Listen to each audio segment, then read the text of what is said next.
Bonjour Champangui, bonjour à tous les Olampangui, c'est votre tout Mwanswa de Kimbazi, Longi de l'école initiatique Kimuntu, école initiatique d'élévation de conscience. Beauté à vous tous et à vous toutes. J'espère que vous portez bien. Moi de mon côté, comme vous le constatez déjà, c'est le bonheur. Oui, Mempangui, c'est un bonheur d'être là devant vous, parce que en effet, euh, c'est chaud. C'est chaud parce que nous rapprochons au fur et à mesure de notre rencontre multidimensionnelle. Aujourd'hui, il était important pour moi de faire un petit capoula et de partager avec vous la sagesse que les anciens nous ont léguée afin de pouvoir continuer à raffermir avec puissance notre identité cosmique, notre identité culturelle. Cher Pangui, j'espère que vous portez bien. Est-ce que le son passe convenablement? Si vous m'entendez, essayez de l'écrire déjà pour que nous puissions débuter notre séance d'aujourd'hui, toujours avec Zola, toujours avec amour multidimensionnel. N'hésitez pas de liker, n'hésitez pas de partager et également d'inviter le cousin ou le voisin d'à côté. On me dit le son est parfait, c'est une bonne information. On peut se lancer, dans le partage, dans le kaboula, afin de pouvoir avancer avec efficacité et avec détermination. Champangui, aujourd'hui est une journée très spéciale puisque j'aimerais que nous puissions aborder le Bumuntu, notre sujet qui nous a toujours intéressé depuis des années.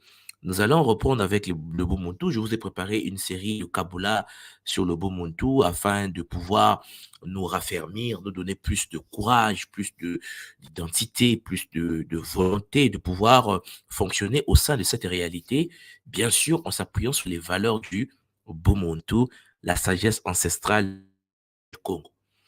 Alors, Mpangi, nous allons aborder ce sujet en deux parties, puisque je n'aimerais pas monologuer tout seul. Nous avons quand même beaucoup d'informations concernant le Bumuntu, surtout au sein de l'école initiatique Muntu, fondée sur la tradition Congo primordiale.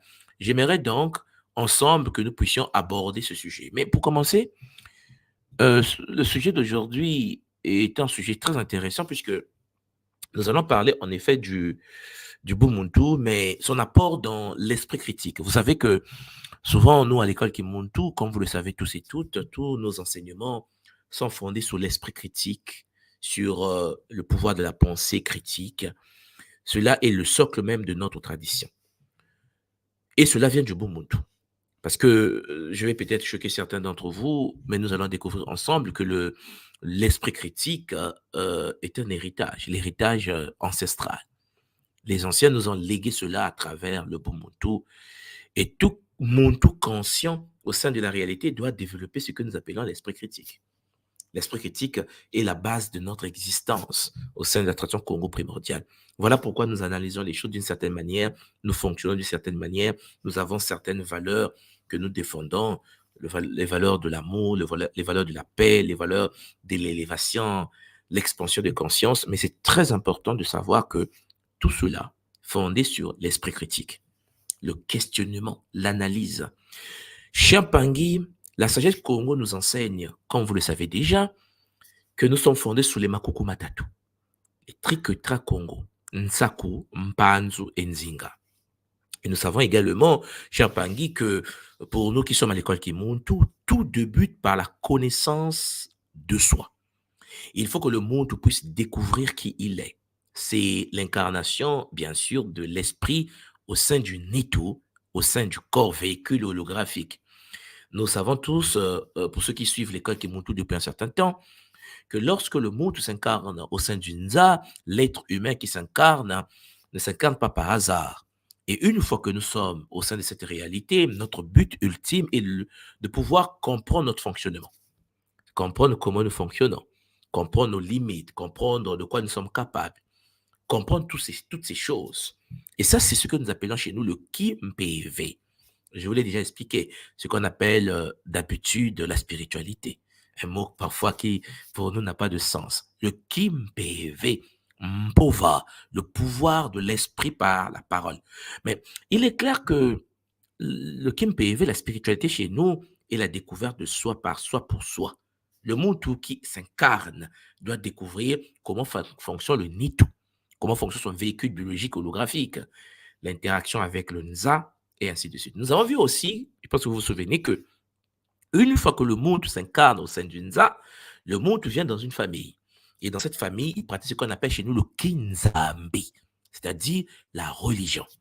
La religion, pour nous, les Congos, ce n'est pas un problème de tout le monde, c'est un problème de lignée. Je vous l'ai déjà expliqué la fois dernière de la de Kinza ancestral.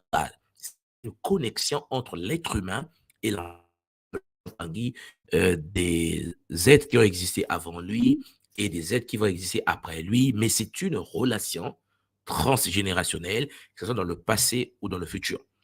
Oui, dans le futur. En effet, cher Pangui, la religion, pour nous, c'est en effet la pratique de la spiritualité, au lieu de que ce soit sur soi-même, mais au sein de sa lignée, au sein de sa lignée incarnationnelle.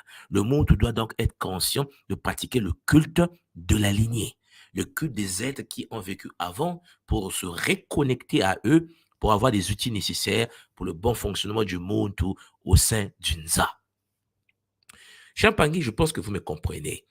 Troisième chose que nous avons vu, que lorsque le monde pratique le Kimpeve, la spiritualité, le Kinzambi, la religion, le monde est donc au sein d'une communauté. Et au sein de cette communauté, il manifeste sa lignée dans la communauté. Et cette lignée-là, qui, fondée sur le Kinzambi, une fois dans la lignée, permet à la lignée de fonctionner, de s'appuyer sur les valeurs positives de la lignée pour nourrir la communauté. Et donc, la communauté devient, en effet, l'arme fatale, l'outil, le bouclier qui permet le fonctionnement du monde avec le monde dans lequel il vit. Oui, la communauté est le socle, mais cette communauté a un nœud, un centre, le mba, le feu divin, qui permet l'interconnexion de toutes les lignées. Donc, la religion chez nous est affaire de lignée, la spiritualité est affaire personnelle.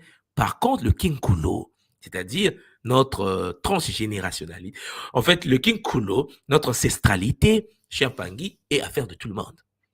Oui, parce qu'en effet, les bakulu de chaque lignée, les ancêtres de chaque lignée, vont télécharger leur vie, leur expérience, leurs valeurs au sein, bien sûr, du Congolo, au sein du cercle sacré, c'est-à-dire au sein de la famille, c'est-à-dire au sein de la communauté.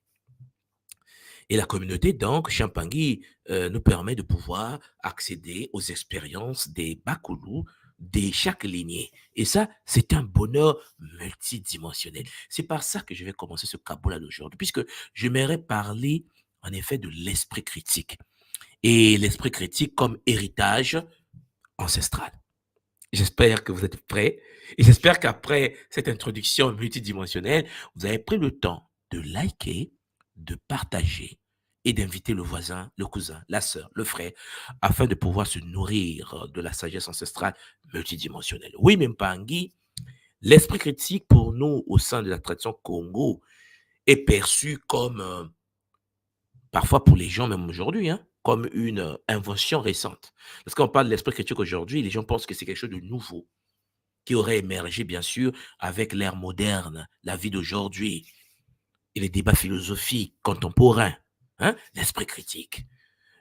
Mais cher Pangui, si je vous disais que l'esprit critique fait en effet partie intégrante de la sagesse ancestrale africaine, comment vous allez concevoir cela? Qu'en effet, les anciens Congo, néantissement des écoles initiatiques avant la déportation dans les Caraïbes, avant la colonisation, posait déjà au sein de la tradition. Aujourd'hui, l'esprit critique, c'est de ça dont il s'agit aujourd'hui. Parce que bien avant que le monde ne parle de pensée critique, vous allez constater, je vais vous l'expliquer, on va en parler en famille, les sociétés africaines, les sociétés de Kama pratiquaient déjà ce art, c'est-à-dire pratiquaient déjà l'art de la réflexion indépendante en lien avec leur quête de vérité, leur quête de savoir et leur quête d'épanouissement spirituel. Déjà, à l'époque des anciens. C'est intéressant. C'est intéressant de pouvoir comprendre que les anciens n'étaient pas dogmatiques. puisque pour nous, le dogme n'a pas sa place. Et si l'esprit critique déjà existait à l'époque des anciens, alors ça change tout. Pourquoi? Parce qu'en effet, Champangui, vous comprenez bien que même lorsque je vous parle de religion, lorsque je suis en train de vous parler de la pratique d'une religion au sein de la communauté, au sein de la lignée, il y a l'esprit critique, la religion avec l'esprit critique. Non. Voilà pourquoi je n'aime pas le mot religion. Parce qu'il y a une connotation d'aujourd'hui. Nous parlons donc de quoi? Le Kinzambi. Et ceux qui sont à l'école qui m'ont tout compris, bien le Nza. Le Mbi qui alimente le Nza. Le Kinzambi. Chiampangi, cette science multidimensionnelle, la connexion du Mbi et du Nza, nous permet de bien cerner qu'à l'époque des anciens, déjà, les anciens, pour vibrer à la fréquence de Mbi et du Nzambi, Chiampangi, ils avaient déjà la pensée critique. Ils avaient déjà cette vision multidimensionnelle qui leur permettait de fonctionner avec bonheur. Oui, Mempangi. Le Bumuntu est une philosophie ancestrale. Nous le savons tous à l'école Kimuntu. Nous savons tous que ce que nous appelons le Bumuntu, c'est ce que certains sur le continent, surtout nos cousins de l'Afrique du Sud, appellent avec bonheur le Ubuntu. Hein, on est d'accord. Même si, lorsque vous rentrez dans la tradition Congo de notre école, vous comprenez qu'il y a une certaine forme de distinction à faire entre le Bumuntu et le Ubuntu, mais ce n'est pas le sujet d'aujourd'hui. Ce que moi je veux partager avec vous aujourd'hui, c'est l'idée selon laquelle la sagesse ancestrale multidimensionnelle existait déjà à l'époque des anciens. Et le Bumuntu, qui est cette philosophie ancestrale africaine qui place au cœur de ses enseignements la réflexion indépendante, l'introspection et le questionnement des certitudes. N'oubliez jamais cela.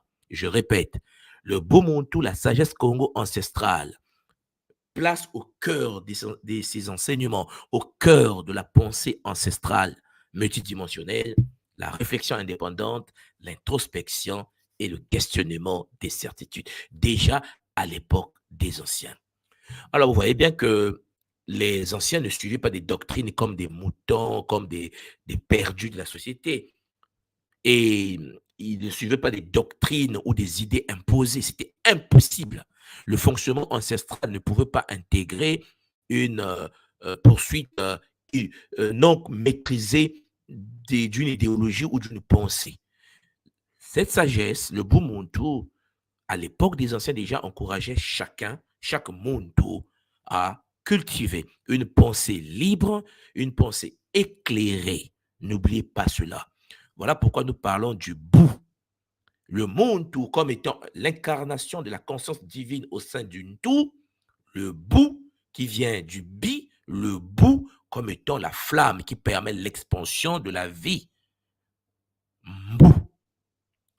Alors, Champangui, vous devez cerner donc que selon le Bumuntu, cette sagesse ancestrale Congo, la voie du Bumuntu, pour atteindre un épanouissement personnel, pour atteindre l'épanouissement spirituel, les anciens nous ont déjà légué la pensée sur laquelle il était important pour s'éveiller, il fallait passer par la capacité pour chaque humain incarné à remettre en question les croyances qu'ils ont héritées et à forger bien sûr des opinions basées sur son expérience personnelle. Le monde devait en effet être capable soit d'infirmer, soit d'affirmer les pensées des anciens ou les enseignements ancestrales par l'expérience de l'être humain.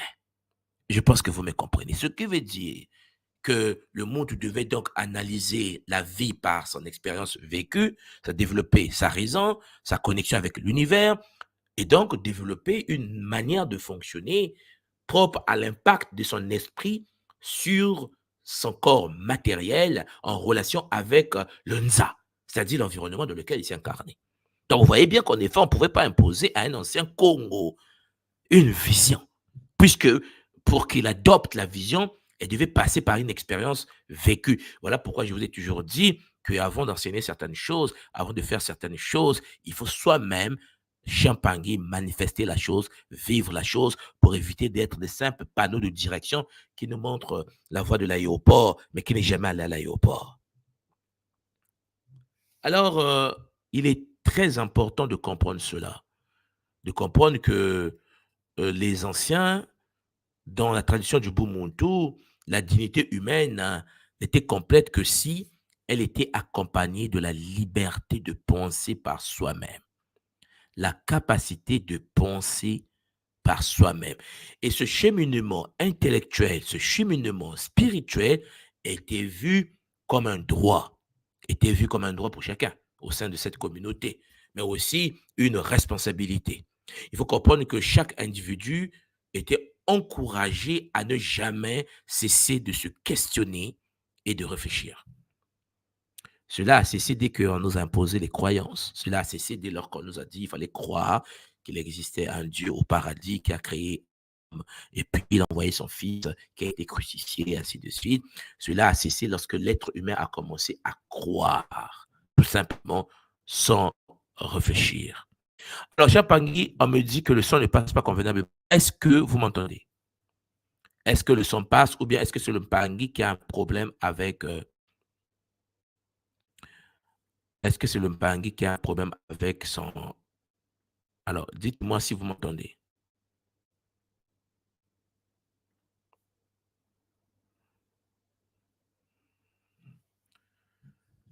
Bon, on me dit le son passe bien. Voilà, on me dit 100%, Mato Nonga Kemavo. Ce qui veut dire que si le son passe convenablement, donc c'est le Bangui qui a un problème au niveau peut-être de... euh, bon, très bien. Donc, en gros, qu'est-ce que je tente de vous dire déjà? Je tente de vous dire en effet que à l'époque déjà des anciens, par l'utilisation, bien sûr, à travers le Bomuto, les anciens avaient développé ce que nous appelons chez nous l'esprit critique. Les anciens ne pouvaient pas adopter quelque chose s'ils n'avaient pas analysé, s'ils n'avaient pas expérimenté, s'ils n'avaient pas, au préalable, sondé la chose en profondeur. Alors, à travers donc le Kaboula d'aujourd'hui, j'aimerais vous parler de l'esprit critique comme héritage ancestral. Comment les sociétés africaines ont intégré l'esprit critique dans leur tradition et comment cela se manifestait à travers les enseignements oraux, les rites de passage, les discussions intergénérationnelles. Parce que vous allez être étonné de constater que la pratique de la tradition, surtout au cœur de la forêt, était fondée bien sûr par l'esprit critique. Et puis, j'aimerais aussi vous parler du rôle de l'esprit critique dans la philosophie du Bumuntu, puisque le Bumuntu a pour rôle de nous aider à avancer et ce Bumuntu nous permet d'évoluer avec efficacité. Champangui, pourquoi la remise en question des certitudes et la réflexion indépendante sont au cœur de ce cadre philosophique que nous appelons, bien sûr, le Bumuntu. Et pourquoi, en effet, l'être d'aujourd'hui n'arrive plus à se reconnecter à sa tradition ancestrale lorsqu'il se fonde sur une simple croyance qui parfois n'est pas vérifiée ni vérifiable. Et pourtant, les anciens n'avaient pas cette perception de la réalité. Et puis, Champangui, nous allons ensemble, avec bonheur, euh, partager, parler. J'aimerais vous faire rentrer sur le plateau pour que nous puissions ensemble vivre cela avec bonheur. Donc, déjà, vous devez comprendre que l'esprit critique, nous l'avons déjà dit, je l'ai dit tout à l'heure, je pense que vous l'avez compris, ce n'est pas un concept moderne, ce n'est pas un concept d'aujourd'hui. L'esprit critique a été toujours au cœur des traditions africaines depuis des siècles. Toutes les sociétés africaines, toutes les traditions, comme on dit, kamites, toutes les traditions ancestrales, pratiquaient déjà l'art du questionnement. Champagne. Et puis, vous allez voir qu'aujourd'hui, le système dominant veut nous imposer l'idée selon laquelle les sociétés traditionnelles étaient figées dans les croyances immuables. C'est-à-dire que c'est comme si la croyance était quelque chose de fixe. Et donc, les gens croyaient et les gens ne réfléchissaient pas. Ça, c'est une anomalie. Parce qu'en effet, Champangui, n'oubliez pas que de nombreuses cultures africaines, et c'est même ça la base de notre tradition, valorisaient le dialogue, le questionnement, l'apprentissage à travers la réflexion personnelle, puisque en effet, tout était fondé sur l'arbre à palabre, le fait de parler. Nous aimons bien sûr parler, et nous parlons, et nous dialoguons. Depuis des siècles, les anciens transmettent des connaissances à la nouvelle génération, aux jeunes, à travers le dialogue, à travers la réflexion. Et dans cette perspective, l'esprit critique ne s'opposait pas à la tradition, puisque en effet, Champagnil faisait partie intégrante de la tradition. L'idée même, l'idée même que détenaient les anciens était de forger une pensée libre. C'était ça la base de la tradition ancestrale. L'idée était de forger les esprits libres qui pouvaient s'adapter aux changements, qui pouvaient s'adapter aux défis, aux nouvelles réalités. Voilà pourquoi ils ont bâti les mathématiques, voilà pourquoi ils ont bâti la physique, voilà pourquoi ils ont bâti la médecine, voilà pourquoi ils ont construit les pyramides, voilà pourquoi ils ont construit le Soudan, voilà pourquoi ils ont construit l'Éthiopie, voilà pourquoi ils ont construit le Zimbabwe, voilà pourquoi. Parce que Champagny, malgré les épreuves qu'on pouvait vivre au sein de la communauté, les expériences historiques qu'ils pouvaient vivre, les anciens transmutaient la réalité, lançaient les bases des civilisations par rapport à leur réalité, par rapport à leur époque. Vous serez étonné de constater, Champagny, que ça peut étonner, ce que je suis en train de vous dire. Et je tenais donc à remercier déjà notre grand frère, notre aîné, notre papa, paix à son âme, bien sûr. Voilà.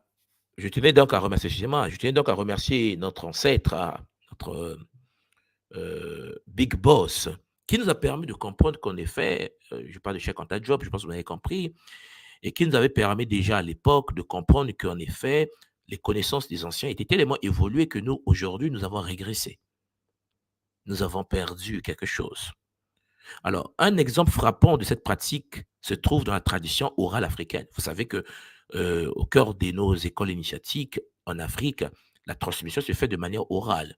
Dans beaucoup de cultures africaines, les récits, les contes, les mythes étaient non seulement des moyens de transmettre des savoirs et des valeurs, et là même, Champagny, pour ceux qui ont lu un des grands de notre tradition qu'on appelle Ampateba, hein, Amadou Ampateba, pour ceux qui connaissent un peu, la transmission initiatique dans le monde de Peul, dans nos racontes, nous apporte le grand initié en Pateba se faisait de manière orale.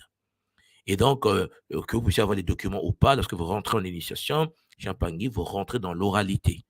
Et dans beaucoup de cultures, vous allez voir les récits se faisaient de manière orale, les contes, les mythes fondateurs étaient non seulement des moyens de transmettre des savoirs et des valeurs aux jeunes, mais aussi Champagny, des outils pour stimuler l'esprit critique. Parce qu'en effet, ces récits n'étaient pas présentés comme des vérités. Lorsqu'on te raconte l'histoire de l'éléphant et de la souris, lorsqu'on te raconte l'histoire du serpent et Champagny, l'antilope, ce sont des mythes fondateurs, ce sont des prototypes. Ces récits, ce n'étaient pas des vérités immuables, des vérités absolues, acceptées de manière aveugle. Non, c'était des métaphores ouvertes à l'interprétation. C'est-à-dire que l'étudiant qui écoute ce que vous dites, qui écoutait ce que l'ancien disait, était capable de comprendre ce qu'il à sa manière, en fait. Puisque l'interprétation dépendait du niveau de contact enfant de chaque personne qui écoutait le conte.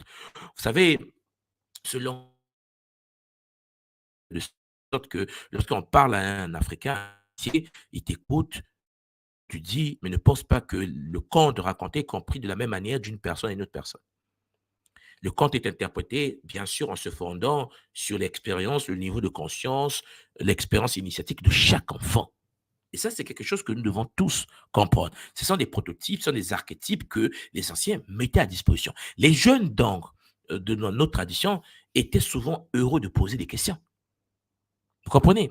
Poser des questions après avoir écouté un récit. On vous raconte la petite sirène et le villageois du coin. On vous raconte l'histoire de Champagny, de la fourmi et puis la gazelle.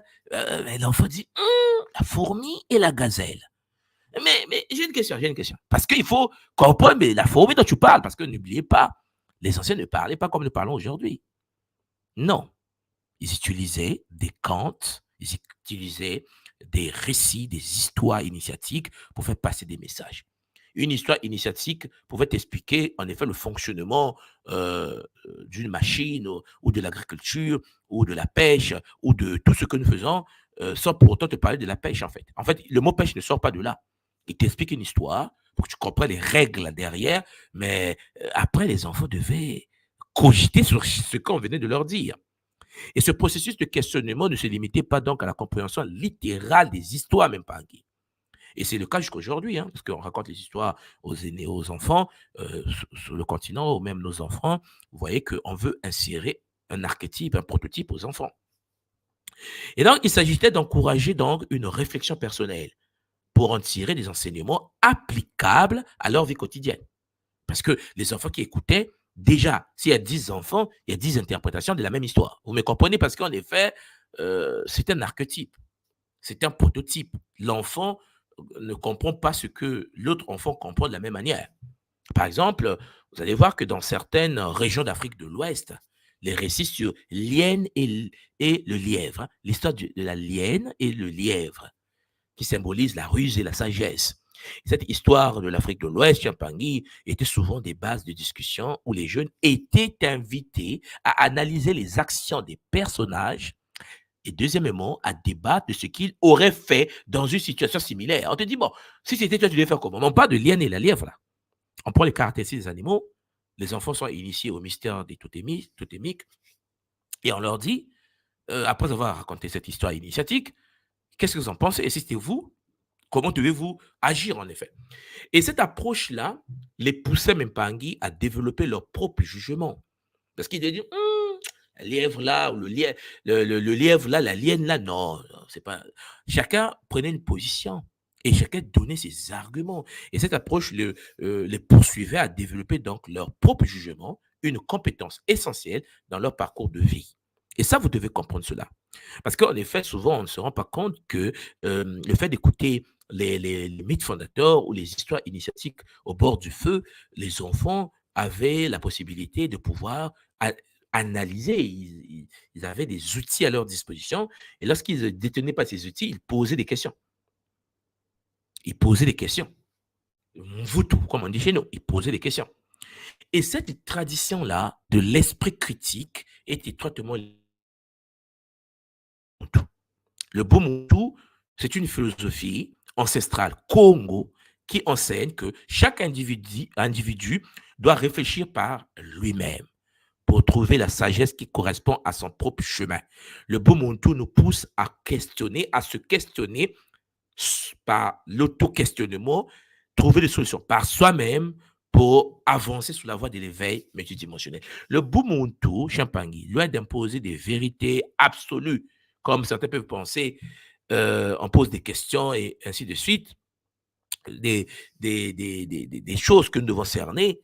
Le Ubuntu insiste sur l'importance de l'introspection, de la remise en question et du choix personnel dans la quête de la vérité. C'est même ça la base. Et donc, dans le cadre du Ubuntu, l'esprit critique est vu comme une force intérieure, une force qui permet à l'individu de s'orienter dans un monde complexe, un monde shintaorique, un monde changeant. Il s'agit en fait d'un processus, un processus où la réflexion personnelle va jouer un rôle central dans l'évolution intellectuelle et spirituelle de l'être. C'est-à-dire, penser par soi-même, c'est même se responsabiliser pour son propre apprentissage et sa propre croissance. Et vous comprenez bien l'Empangi, si un monde n'est pas capable de penser par elle-même, alors il y a un problème, manque de responsabilisation. Voilà pourquoi une personne qui est incapable de penser par elle-même va faire ce qu'on appelle un transfert émotionnel, va penser que les problèmes qui le tombent dessus viennent forcément de l'autre. Et ça, c'est une anomalie. Vous me comprenez?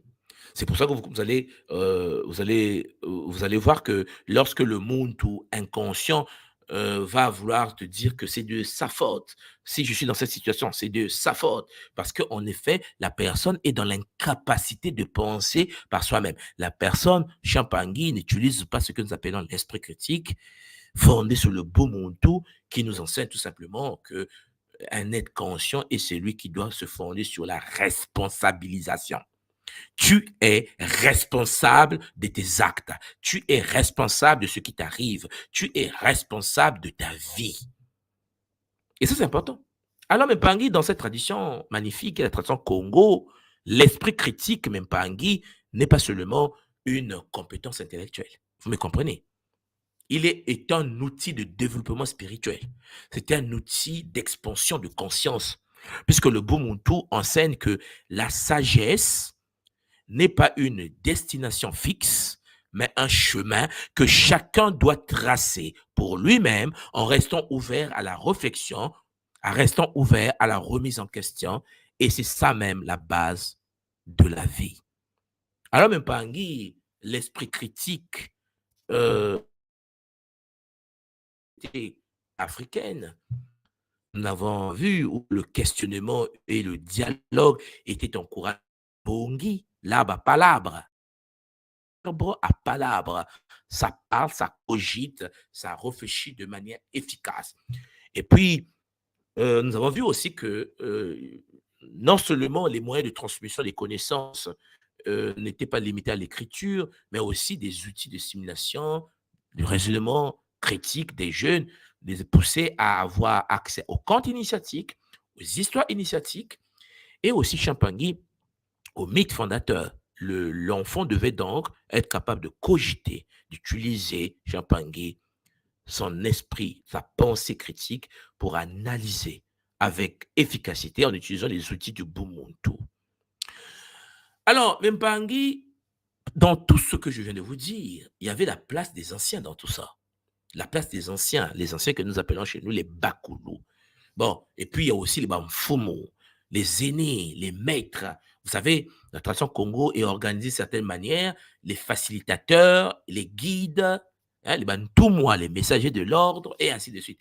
Et vous devez comprendre que dans les sociétés africaines traditionnelles, les anciens occupaient une place centrale. Pas les anciens d'aujourd'hui. Les anciens d'aujourd'hui sont victimes, bien sûr, de systèmes de pensée dominantes. Un ancien d'aujourd'hui est un petit d'avant qui, en effet, est dans l'incapacité de parfois se gérer soi-même, de gérer sa propre existence. Donc, vous voyez que ça devient vraiment compliqué pour nous. Mais à l'époque des anciens, en question, à l'époque, Champangui, avant la destruction des civilisations multimillénaires, les anciens occupaient une place centrale en tant que gardiens du savoir, guides spirituels, et Champangui, c'était un bonheur. Vous allez constater que leur rôle allait au-delà de la simple transmission des connaissances ou de règles à suivre. OK? Parce que contrairement à une approche autoritaire ou dogmatique qu'on nous raconte tous les jours, les anciens étaient plutôt des facilitateurs de la réflexion. L'ancien ne t'imposait pas ce que tu dois croire, ce que tu dois avoir, ce que tu dois comprendre. Non, même pas, Guy. Ce n'est pas la pensée ancestrale. Les anciens étaient des facilitateurs de la réflexion. Je ne sais pas si vous me comprenez. C'est pour cela que nous qui suivons les pas des anciens, des Bakulu, nous nous efforçons, bien sûr, Champangui, avec amour et bonheur, de pouvoir permettre au Mpangui d'avoir l'ouverture nécessaire d'esprit pour se questionner, pour réfléchir. Et ça, c'est très intéressant. Même si certains ne seront pas d'accord avec ce que nous sommes, c'est un paradigme, c'est-à-dire la manière de percevoir la réalité fondée sur les outils du Ubuntu. Champangui. Les anciens ne donnaient pas des réponses toutes faites. C'est pas possible. C'était pas possible pour eux. Parce que l'ancien, avec sa propre expérience, son signe d'incarnation, sa vie dans la matière, sa relation avec la maladie, sa relation avec la fièvre, sa relation avec les animaux, les anciens avaient leur propre vie et donc ne pouvaient pas donner une réponse toute faite comme le fait les êtres inconscients de notre époque. Mais les anciens Congo invitaient les jeunes à remettre en question les enseignements qu'ils recevaient. C'est-à-dire que l'ancien t'enseignait quelque chose à travers, bien sûr, un archétype. Tu devais cogiter là-dessus, tu devais réfléchir dessus, tu devais vivre toi-même pour essayer de voir si ce que l'ancien te disait était compatible à ce que tu vis ou bien c'est autre chose. L'idée était de stimuler la réflexion personnelle, des opinions. Et aussi, Champagny, d'amener les jeunes au sein de la société, à explorer les nuances, à explorer, bien sûr, les enseignements traditionnels. Et cette approche-là n'imposait pas une vérité unique, mais ouvrait la porte à l'interprétation. Voilà pourquoi vous allez constater en Afrique, je pense que peut-être vous avez déjà fait attention à cela, vous avez le temple de Karnak, il y a le temple d'Aksum, il y a les temples de... C'est-à-dire que même en Égypte des pharaons, il y avait plusieurs noms, il y avait plusieurs temples, il y avait plusieurs temples qui, en effet, en apparence, si tu arrives, tu peux penser qu'ils se contredisent, en fait. On va te dire que là, c'est la cosmogonie d'Héliopolis. Là-bas, c'est la cosmogonie, je ne veux pas Non, mais non, c'est plus compliqué que cela. C'est-à-dire que Champangui, la posture du facilitateur qui était l'ancêtre poussait l'être humain, l'enfant, l'ouvrait les portes à l'interprétation, à l'analyse, à la recherche d'une vérité personnelle. Ta relation avec le divin, ta relation avec l'invisible, ta relation avec le sacré est propre à toi. Tu ne peux pas dépendre de quelqu'un. Tu ne peux pas dépendre d'une autre personne. L'expérience de l'autre est son expérience. Ton expérience est ton expérience. Il faut que le monde soit conscient de cela. Et souvent, l'être humain n'arrive pas à gérer cela, n'arrive pas à cerner les enjeux. Donc, en posant donc des questions et en invitant les jeunes à réfléchir, les anciens Congo, nos ancêtres, les anciens créaient donc un environnement où la pensée critique était non seulement acceptée, déjà pour réfléchir, mais activement encouragée. Parce qu'il fallait cogiter, il fallait analyser cette réalité-là. Et cela permettait à chaque individu de forger sa propre compréhension du monde. Chaque individu avait sa propre réalité du monde, tout en bénéficiant bien sûr de l'expérience des conseils de l'aîné. On bénéficie des conseils de l'aîné, mais sauf que le conseil de l'aîné, c'est l'expérience de l'aîné. Et cette approche-là respectait la dignité intellectuelle de chacun. Voilà pourquoi lorsqu'on arrivait au Mbongi, vous allez constater que personne n'avait tort. Même lorsqu'il se contredisait, on disait, par rapport à ce que tu as dit, je pense que, tout en promouvant un dialogue intergénérationnel qui était fondé sur l'échange et le respect mutuel, parce que c'est la base même de la vie, le respect mutuel. Et cela permettait d'avoir accès au cercle communautaire, le cercle des débats. Peut-être que vous avez déjà entendu parler du Mbongi, le cercle où les anciens se retrouvaient pour partager leurs expériences individuelles. Et là, un exemple concret de cette dynamique se retrouve dans ce cercle communautaire, souvent organisé autour des discussions, des débats. Bon, si parmi vous, il y a des gens qui ont déjà été au village, comme nous autres là, souvent au village en Afrique, lorsqu'on se retrouvait au village, l'aîné, il y avait le feu au centre du village, on se mettait au bord du feu, il y avait un cercle, déjà il y avait la danse, on dansait et tout. À un moment donné, il y a une période où il y a le Lissapongue. Il y avait l'histoire, le camp initiatique. Je ne sais pas si vous vous souvenez de ça. Bon, si vous vous souvenez de ça, Champagne, essayez de me l'écrire là en bas. Si vous avez déjà vécu ça, ou bien vous avez déjà entendu parler de cette manière de fonctionner transgénérationnelle, en fait, ancestrale, où lorsqu'on arrivait dans les villages, on avait le feu allumé et on se mettait au bord du feu, et puis le vieux prenait la parole. Et ces cercles-là, qui rassemblaient les anciens et les jeunes, hein, l'aîné, celui qui va raconter l'histoire initiatique, et les jeunes, offraient un cadre propice à l'échange d'idées. Les jeunes, nous autres, lorsqu'on arrivait au village, nous étions invités à tester les enseignements en les confrontant aux situations réelles de la vie quotidienne. On a dit, non, bon, l'ancien a dit que lorsqu'on va à la chasse, on fait ceci, on fait ceci. Lorsqu'on va placer les mintambi, c'est-à-dire que les pièges, hein, on fait mais parfois le piège, la théorie de l'ancien ne marche pas sur le terrain. Tu dis, oh, mais ce qu'il a dit là, c'est vrai, mais c'est dans le cas où le nsibisi, l'antilope, a telle forme, telle taille. En fait, c'était une forme d'apprentissage par l'expérience. Et tu transmettais l'expérience par des contes, et nous, la journée, partez, vous l'appliquez. Où les enseignements théoriques pouvaient être mis à l'épreuve dans la vie pratique. Alors, Mpangi, lorsque un jeune, par exemple, initié, était confronté à un dilemme éthique dans sa communauté, plutôt que de lui donner une réponse directe dans ce dilemme éthique, les anciens lui demandaient comment il appliquerait les leçons qu'il a apprises à cette situation. On ne va pas te dire c'est mauvais ou c'est bon. Un ancien Congo, un ancien de l'Afrique ne dit jamais c'est mauvais ou c'est bon. Ça, c'est la version coloniale, l'éducation que nous avons tous reçue après des chicottes multidimensionnelles, comme vous le savez. Mais il est clair que il va toujours te demander la question, bon, toi-même là, les leçons que tu as prises là, comment tu peux l'appliquer dans la vie. Et là, ce processus permettait de développer un raisonnement critique puisque le jeune devait analyser la situation, peser les différentes options, parce qu'on a posé la question par rapport à ce que tu viens de faire là, là où tu t'es blessé là-bas. Tu devais faire comment en fait? Et donc, il devait considérer les conséquences de ses décisions, tout cela sous l'orientation, bien sûr, d'un ancien, hein, d'un aîné qui était là pour nous raconter, pour l'aider, pour le guider, et ainsi de suite. Et cette méthode-là n'était pas une simple répétition champangui de tradition, mais c'était un exercice intellectuel dynamique, puisque les jeunes apprenaient à adapter les enseignements aux réalités changeantes de leur époque. Ce qui veut dire, Champangui, dans la tradition des anciens, un jeune ne pouvait pas, il faut que vous compreniez ça. Alors ça, il faut que je vous le dise clairement. Dans la tradition africaine, ancestrale, je ne parle pas de maintenant, je parle lorsqu'on est équilibré, lorsqu'on est dans les valeurs du Bumuntu. Un jeune, donc une fille ou un garçon, ne peut pas, Champangui, avancer dans la vie. C'est une impossibilité mathématique. C'est vrai que c'est son expérience de vie, c'est vrai qu'il vit sa propre expérience, mais il doit avoir un coach. Ça veut dire quoi, ce que je suis en train de vous dire?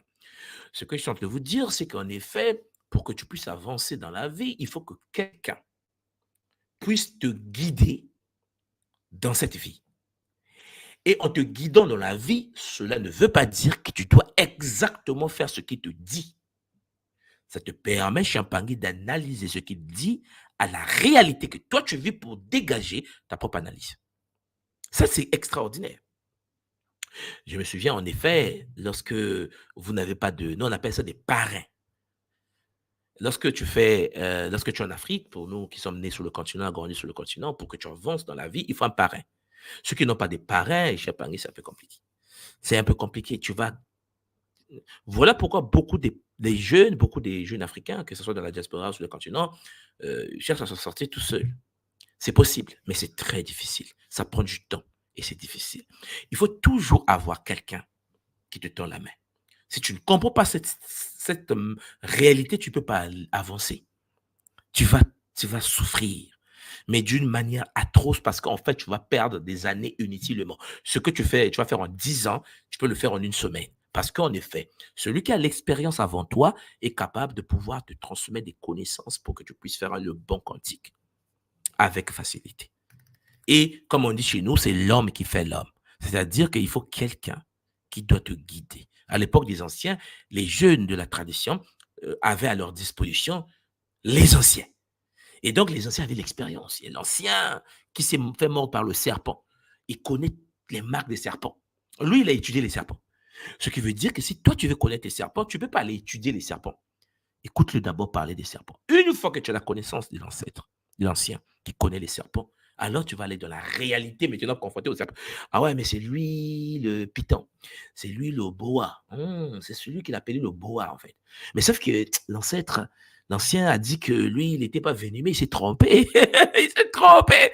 Il est venimeux, mais le venin est différent parce que tu dois t'enrichir de ton expérience personnelle par rapport à l'analyse de ce que tu vis sur le terrain. Mais tu as besoin d'être guidé. Tu as besoin d'être coaché. Tu as besoin de quelqu'un qui t'aide à avancer. Celui qui n'a pas de coach, celui qui n'a pas de parrain ou de marais, Champangui, c'est mort. La vie n'est pas simple. La vie est fondée sur le principe du réseautage multidimensionnel. Il faut que quelqu'un te présente à quelqu'un. Ça a toujours été comme ça. Et nous qui sommes à l'école Kimuntu, puisque j'enseigne et vous le savez, pour que tu puisses avancer avec l'esprit critique des anciens, il fallait que l'ancien puisse te transmettre. Mais il faut que tu sois à l'écoute et que tu comprennes qu'il est là pour t'aider. Même si ce qu'il te dit ne sera pas totalement appliqué par toi, parce que tu auras ta propre expérience à vivre.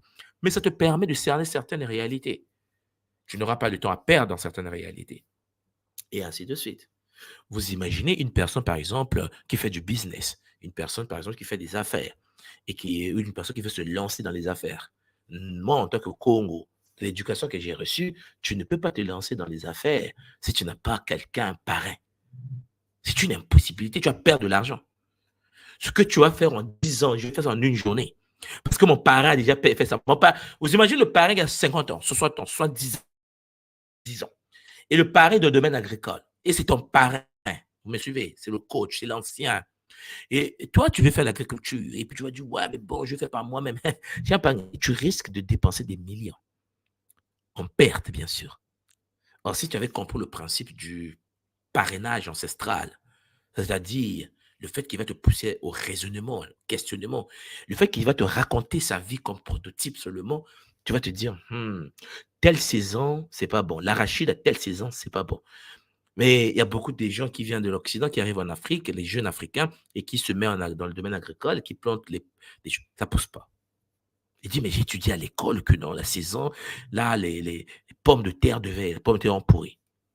Parce qu'en effet, à un moment donné, l'être humain ne comprend pas que il faut être guidé par un aîné qui a vécu l'expérience. Je ne parle pas des aînés qui n'ont pas d'expérience.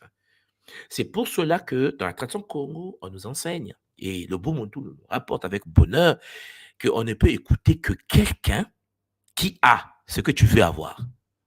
Je répète, la tradition Congo nous enseigne que le monde conscient est celui qui écoute que la personne qui a ce qu'il veut avoir.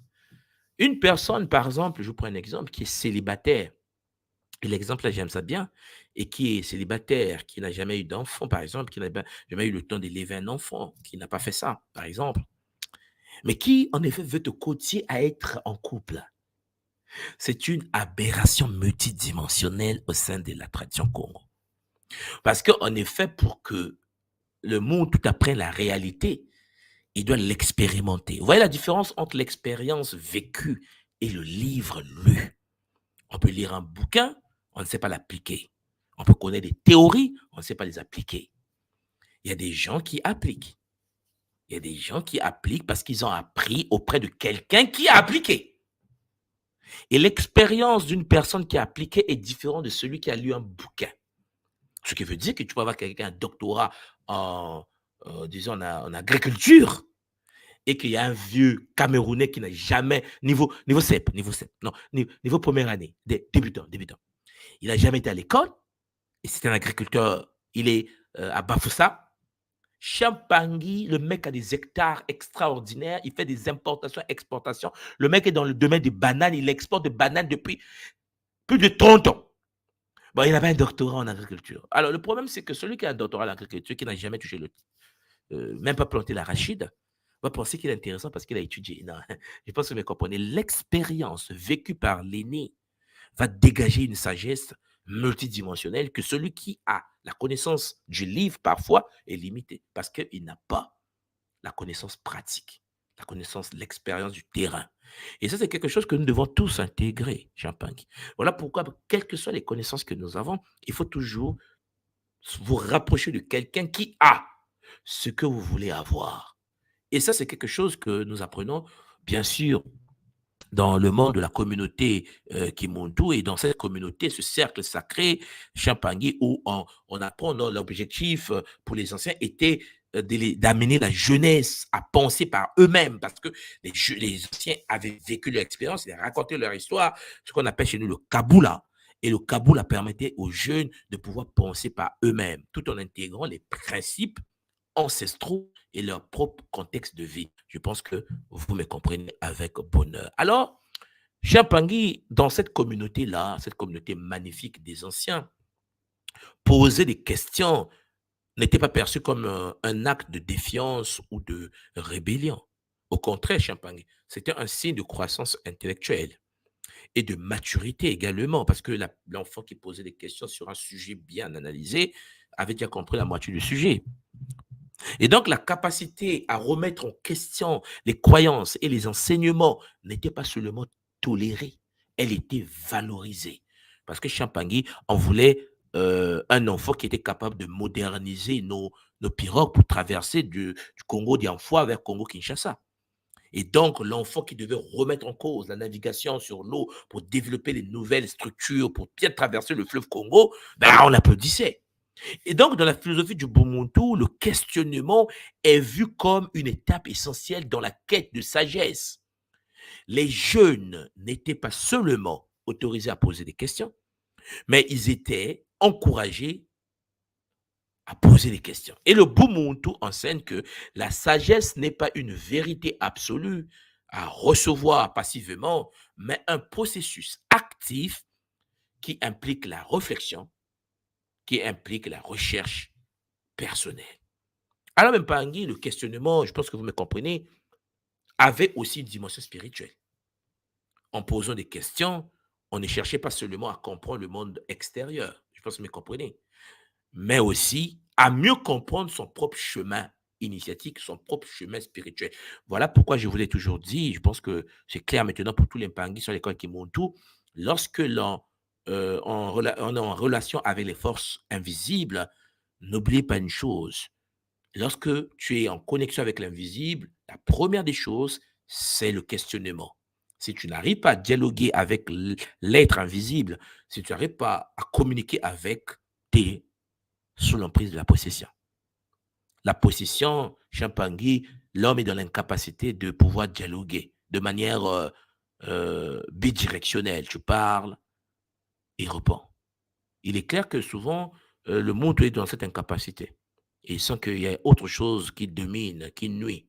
Voilà pourquoi le questionnement chez nous, poser des questions à qui j'ai affaire, qui est là, pourquoi tu es là, d'où viens-tu, comment tu t'appelles, à cet esprit-là, Champagne est la base. Le questionnement au sein de la tradition Congo de l'école Kimuntu est un devoir initiatique.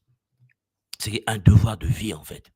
Voilà pourquoi dans le Bumuntu, poser des questions n'est pas seulement un droit, c'est un devoir. Écrivez ça, écrivez ça. Là, non, là, vous devez écrire ça.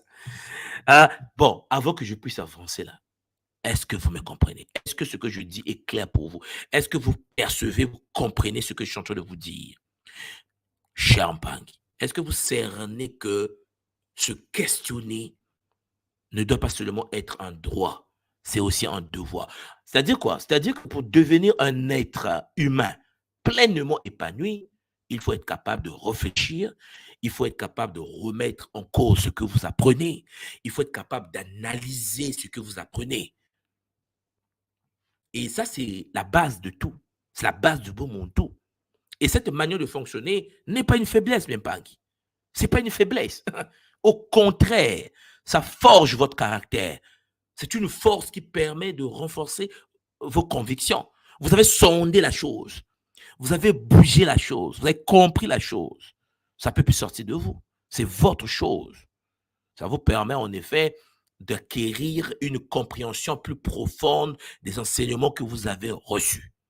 Voilà pourquoi le devoir de questionner est essentiel dans la quête de la sagesse ancestrale. Champangui, cela permet en effet d'éviter le piège du conformisme, le piège du dogmatisme, cher Mpangui.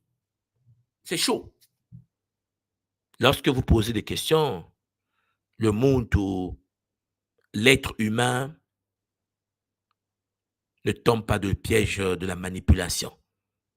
Il pousse chacun à ne pas accepter les idées simplement parce qu'ils ont été transmises par des figures d'autorité. Non, même pas. C'est pas parce que c'est Nswadi qui le dit. C'est pas parce que c'est, je sais pas, Ngaki Mavo qui le dit. C'est pas parce que c'est... Non, Champangui. Tu dois écouter, mais tu dois sonder. Toujours. Parce que quelqu'un peut parler, Champangui, même s'il a figure d'autorité, mais à l'instant où il te parle, parfois il est out ou possédé par des entités du monde astral. Donc, tu dois être capable de toujours sonder les profondeurs avec des outils du Bumuntu, Champangui. Il faut explorer, analyser, il faut déconstruire, il faut construire une pensée qui résonne avec son être profond. Ta vérité est ta vérité. Écoutez bien, je pense que j'ai pris le temps de parler un peu lentement pour que vous cerniez ce que je suis en train de vous dire. Ta vérité est ta vérité. Il ne faut pas dire, non, mais toi, qu'est-ce que tu en penses? Et si ce qu'il pense n'est pas compatible à ce que toi, tu penses, ah, en fait, je vais changer ma pensée. Non, non, non, non. Le monde ne fonctionne pas comme ça. Ta vérité, ce n'est pas sa vérité. Je sais pas, nous avons chacun notre vérité. Vous savez, pour ceux qui me connaissent depuis quelques années déjà, vous le savez, je vous l'ai toujours dit, lorsque je suis arrivé en France en tant qu'étudiant, moi je viens d'un pays africain et d'une famille très pauvre. Et la question que je me posais, c'est de savoir comment sortir de la pauvreté, en fait. Bon, non, pas misère, la misère, voilà. C'était compliqué. Elle dit, comment je vais sortir de là? Et donc, ce qui s'est passé, c'est que, une fois arrivé en France, je voulais faire de l'économétrie. Alors, pourquoi? Parce que dans mon pays, le plus gradé de l'économétrie à l'époque, lorsque moi j'étais étudiant, c'était un monsieur, un master en économétrie. Mais c'est le boss du pays, quoi. Et moi, je m'étais dit, en fait, si j'ai un doctorat en économétrie, je serai seul. Je serai seul. Bon, si je suis seul, ils n'auront pas le choix. C'est un raisonnement d'une soit tordu un peu, mais ils n'auront pas le choix. Donc, je me suis inscrit en économétrie en France. J'ai fait un doctorat en économétrie, mathématiques appliquées, que j'ai appliqué sur la finance de marché, analyse de risque, donc la gestion de portefeuille. Parce que j'ai découvert aussi en passant pendant que je faisais l'économétrie, qu'en fait, il existe un marché qu'on appelle le marché financier qui n'existe pas au Congo. On est d'accord, hein? Et sur ce marché-là, c'est là où on vend notre pétrole. C'est là où on vend le bois du Congo. J'ai dit, dans le bois du Congo, ça ne se vend pas sur un marché physique. Oh non! Tu as dit non. L'arachide du Congo ne se vend pas sur un marché physique. Non! Tu as dit non. Il y a ce qu'on appelle la bourse des produits alimentaires, la bourse des marchés financiers du pétrole. Non, mais attends, c'est quoi ce problème? Mais je suis un jeune Africain, tu vois. Je viens d'un pays où il y a coupé de courant, problème d'électricité. Donc, en gros, il y a des choses que tu. Hein? Et là, on dit que c'est ça. J'ai dit, je veux être trader. On dit, il faut être trader. J'ai dit, je veux être trader. Donc, j'ai fait un master en finance de marché, analyse de risque, avec un monsieur très poussé de France qui s'appelait Monsieur Desan, pour ceux qui connaissent un peu Monsieur Desan. C'était chaud. On a bossé sur le martingale, hein, le Cadillac. C'était des choses extraordinaires à l'époque. Et il fallait apprendre le call and put, vous voyez, l'ouverture du marché. Mais je ne dormais plus. Vous voyez ma tête, non, je ne dormais plus. Je bossais comme un fou. Parce que le but, c'était de résoudre une équation. La misère. Bon. Donc, et puisque le questionnement est la base de tout, c'est des questions, c'est de maîtriser, c'est comment faire. Donc, on était fondé sur ce qu'on appelle les calculs stochastiques, pour ceux qui ont fait un peu finance de marché, vous voyez de quoi je parle. Et donc, il fallait avoir un compte en ligne et il fallait commencer en effet à acheter et vendre des devises. On a commencé par le marché. Ah, c'était magnifique, Champagne. Donc, on a appris comment fonctionnaient les marchés, le CAC 40, le Dow Jones, et ainsi de suite. Même Mpangue, tout cela résout les problèmes. Parce qu'en effet, tu n'es pas dogmatique. Je ne vais pas être là à faire une prière pour ça seul. Il faut rentrer dans l'action.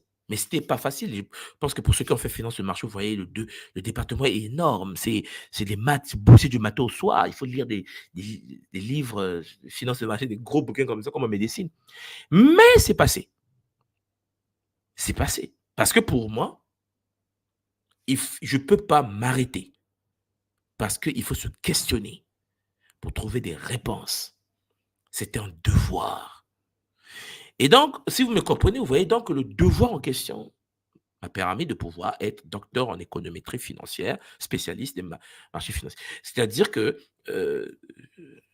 gestionnaire en bourse, quoi. Mais ça fait du bien parce que aujourd'hui, avec le recul, lorsque je pense à l'expérience vécue, tu te dis, purée, ça a pris du temps, ça a pris de l'énergie, il fallait bosser comme un fou. Mais aujourd'hui, quand tu regardes tes placements, tu es calme. Et souvent, quand tu regardes, tu te dis, heureusement, il y avait le boom tout derrière. Pouvoir se questionner, se remettre en cause, se questionner, analyser, construire une pensée nouvelle.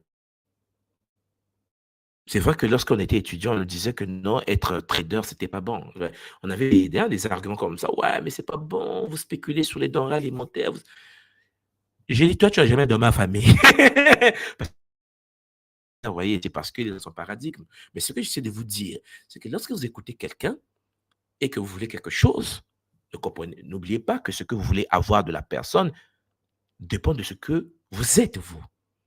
Parce que l'autre personne, vous êtes deux ou trois autour de la personne, vous n'aurez pas accès aux mêmes données, la même compréhension, la même stratégie. Chacun est unique, chacun perçoit ce qu'il doit percevoir, malgré la personne est unique devant vous. Non, c'est pour ça que certaines personnes qui viennent à l'école Kimuntu ne viennent pas à l'école Kimuntu, ils passent par vision métrique. C'est-à-dire, il dit, mais tu vois, dit, bon, écoute, ça m'intéresse un peu aux gestion de portefeuille. Vous voyez, pourtant, il parle dans toi, il dit qu'il me base. Mais il vient pour autre chose. Il dit, non, mais je j'aimerais comprendre comment fonctionne le marché financier. Je sais que tu es trader, mais un méchant trader. Un méchant trader de malade. Et donc, ça fait que, Jean Pangui, vous devez comprendre ça. Lorsqu'on apprend des choses, vous devez savoir qu'est-ce que vous avez besoin, vous, et qui peut vous l'apporter. C'est ça le dilemme que vous avez. Et lorsque vous constatez que l'autre ne peut pas vous l'apporter, il faut que vous puissiez aller voir celui qui peut vous l'apporter. Voilà pourquoi je vous l'ai toujours dit que l'école Kimuntu ne peut pas être pour vous la seule école que vous. C'est-à-dire que si vous voyez que dans le Kimuntu, ce que j'apporte à travers le Kimuntu en tant que Sagittaire, en tant que Congo, avec les tares et les machins que nous avons en tant que colonisés, si vous constatez que ce que je vous apporte n'est pas ce que vous avez besoin, vous êtes dans une forme d'obligation de pouvoir changer l'école. Parce que vous devez être compatible avec ce que vous avez besoin, ce qui est bénéfique pour vous. Et c'est quelque chose que vous devez cerner dès le départ. Le but, ce n'est pas de rester connecté, comme Shingom, accroché, alors que tu ne comprends pas ce qui se passe. Non, tu es libre de prendre des décisions et de pouvoir avancer avec une certaine forme d'efficacité. Champagne. Donc, aujourd'hui, Champagne, lorsque nous regardons le monde dans lequel nous vivons là, nos sociétés où les croyances et les opinions sont souvent dictées par les médias, dictées par les politiques, dictées par les normes sociales, vous allez constater que ce qui nous est présenté comme vérité peut être influencé par des intérêts politiques, on est d'accord, par des intérêts économiques ou des intérêts idéologiques. Et là, ça rend difficile la distinction entre la vérité et la manipulation. Puisqu'en effet, lorsque vous vivez la crise en France, la crise en Belgique, la crise en Allemagne ne sont pas analysées de la même manière. Parce que chaque pays, chaque politique, chaque système défend son système, manipule sa population. Et dans un tel contexte, l'esprit critique, tel qu'il était pratiqué dans les sociétés africaines et incarné par la philosophie du Ubuntu, est plus pertinent que jamais. Et il faut de l'esprit critique pour survivre dans de telles réalités. Et il faut le Ubuntu. Sans un esprit critique actif, il devient difficile de se perdre. Donc, il devient facile, cher Pangui, de se perdre dans ces réalités-là, dans les opinions dominantes. Parce que tu vas entendre quelqu'un parler, quelqu'un critique. Puisque tu n'as pas d'identité ni d'esprit critique, tu tombes dans le piège. Alors que tu pouvais prendre le temps de t'asseoir toi-même, de dire, en fait, qu'est-ce qui se passe? Je vais analyser avec tes propres outils. Lorsque les opinions dominantes, des croyances sont posées sans pour autant que tu le remettes en question, tu te mets en danger. Il faut que tu vérifies les choses par toi-même.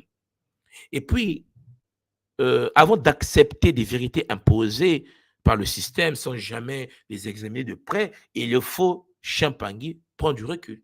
C'est toujours important parce que le danger de cela est que nous devenons des consommateurs passifs d'informations. On te dit quelque chose, tu ne vérifies pas. On te dit quelque chose, tu, tu ne sondes pas. Tu deviens vulnérable aux influences extérieures sans réelle autonomie intellectuelle parce que tu n'analyses pas la réalité.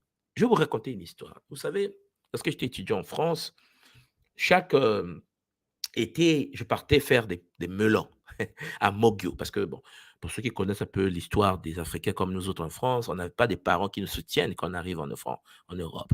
Et donc, tu dois aller travailler pour payer tes études tout seul. Et là, je me souviens, je partais à Mogio, pour ceux qui connaissent Montélimar, on partait faire les melons à Mogio. Et après, lorsqu'on finissait les melons, on remontait, avec les amis, hein, on partait à Toulouse pour aller faire les pommes. Il commençait à faire froid déjà. Je suis en était là, gelé, tu vois. Et, après, on finissait les pommes, on remontait à Rouen pour aller faire les haricots. Et je me souviens, les haricots, on nous payait lorsqu'on remplissait les bacs, là. C'est-à-dire que vous remplissez les cuvettes et on te payait par rapport à. Oh, c'était horrible, mais tu n'as pas le choix parce qu'il faut accumuler l'argent de l'année. Tu dois rentrer dans ta ville, payer l'année académique et puis faire le ménage chaque mois pour maintenant se nourrir, puis tu vas payer la maison. Et ça, c'était une vie, je me souviens à l'époque, C'était une formation extraordinaire. Et là, pourquoi je vous raconte ça? Parce que lorsque je suis arrivé à Toulouse, pour aller faire les pommes, à Toulouse, j'ai croisé un frère. Ah! On faisait des débats. Moi, j'aime les débats. Vous imaginez, à l'époque, là, le débat. Parce qu'à l'époque, je me souviens, j'étais dans la phase de ce que j'appelle le brisage spirituel. C'est-à-dire que je vivais une transition kamite. Parce que, vous savez, dans la vie d'une personne, il y a des moments où quand tu traverses des vagues, tu es compliqué. Et à l'époque, je me souviens, dans les années 2007, j'étais un kamite multidimensionnel. Donc, on était nourri par le kamitisme et colérique. Parce que quand tu fais le kamitisme au début, si tu sors de là, indemne, Champagny, t'es un demi-dieu. Donc, on était en contact. Parce que j'ai découvert le kamétisme, je vous ai déjà raconté ça, j'ai découvert le kamétisme, j'étais en Chine. J'étais étudiant africain à Pékin. C'est là où j'ai découvert le kamétisme. On était en train de lire le site de notre grand frère Fulele, Fulele Donacimento, que je salue en passant, mon aîné. Et il avait un blog maths ou vanité. Je me souviens même, j'étais étudiant, on ne dormait pas. Et puis il y avait Africa Math de grand Omotunde. Donc, à l'époque, tu es étudiant. Tu ne dors pas. Demain, tu dois au cours, il y a les Chinois qui te chicotent correctement déjà, mais il fallait bosser Africa Math, on ne dormait pas à l'époque. Et tenais à les remercier parce que surtout Africa Math est riche, mais Fulele aussi avait mis maths ou vanité. Voilà, maths ou vanité. De grand Fulele. Et on ne dormait pas. Donc, quand j'arrive en Europe, en France, je croise un grand à Toulouse. Ah, et on débat. Et le grand me dit, ce que tu dis là, tu as eu ça. Et là, moi, j'ai dit, non, j'ai lu ça sur un blog. Là, tu content. J'ai lu ça sur un blog. Donc, tu vois, sur le blog de Grand Fulele, je te jure, c'est fort. Hein, on était des pharaons, on a bâti l'Égypte. Et le grand m'a dit, petit, il y a un problème. Il dit quoi? Quelles sont tes sources? Or, de quoi tu parles? Il m'a dit, quelles sont tes sources? Ce que tu dis là. Tu as eu un blog, je suis d'accord. Le blog là, quelles sont les sources? J'ai dit, mais de quoi tu parles? Source là, c'est quoi? Moi, tu dis, j'ai lu ça sur le blog de Fulele. Toi, tu me dis source. Il dit, non, tu ne peux pas donner une information sans source. Oh, mais je suis étudiant en première année. Donc, j'étais en licence. Donc, première année d'économétrie, donc niveau licence. Et lui, il me parle de source, quoi. Je dis, mais gros, mais tu me choques. Il dit, non, petit frère. Tu débats parce que tu veux me convaincre. Et pour me convaincre, il faut que ce que tu dis soit sondé. Bon, c'était chaud. C'était chaud. Moi, je suis un petit africain. Et je dis, mais non, mais le grand là m'énerve. Et là, le grand me dit, petit, tu veux changer? J'ai dit, oui, mais bien sûr. Il dit, je vais te donner la littérature à lire. C'est là où il me présente une littérature, quoi. Alors, ça a troublé mon cerveau jusqu'à aujourd'hui, ça me continue à me troubler. Un scientifique dont le nom est Noam Chomsky. Ah, Champagne. Alors, je vais vous montrer un livre de Noam Chomsky pour ceux qui ne le connaissent pas. Parce que voilà, souvent quand je parle, on dit, bon, soit j'ai en train de parler, là, de quoi il parle? Vous êtes compliqué. Mon peuple est compliqué. Comment on peut avoir un peuple aussi compliqué? Mais je vous aime tellement. Alors, donc, Noam Chomsky, c'est un papa magnifique. Noam Chomsky, j'espère qu'il est encore de ce monde-là, parce que je pense, puisque, voilà, alors je partage l'écran. Je vais vous montrer la tête de ce monsieur. Noam Chomsky, c'est lui. Partage l'écran. Et donc, je croise le grand me parle de ce monsieur. Voilà, c'est lui, Noam Chomsky. Ah, et là, il me dit, il faut que tu découvres Noam Chomsky. Et Noam Chomsky a écrit des bouquins. Hein, il a écrit beaucoup de livres. Il est linguiste, hein, il a écrit beaucoup de livres. Et donc, il me dit, il faut que tu lises des livres. Ah, des livres de Noam Chomsky, oh oui. Et là, je rentre, je rentrais, je suis parti voir c'est qui Noam Chomsky en question déjà. Il y a des vidéos sur lui. Et là, j'ai commencé à lire. Champagny, lorsque tu lis les livres de Noam Chomsky, tu ne peux pas sortir de là comme tu es rentré. C'est une impossibilité mathématique. Le premier livre que j'ai lu de Noam Chomsky, c'est celui-là. Ce livre que vous voyez là. Donc, Noam Chomsky, fabriquer un consentement, la gestion pour les médias de masse. Non, mais attends, à la tête. C'est là où j'ai dit de ces bouquins de Noam Chomsky que la télévision a été virée de la maison. Et je suis rentré à la maison, j'ai dit, bon, la télévision, tu es virée. On dit, qu'est-ce que se passe? J'ai dit, la télé est virée. Non, mais madame, toute la famille dit, mais toi, dit,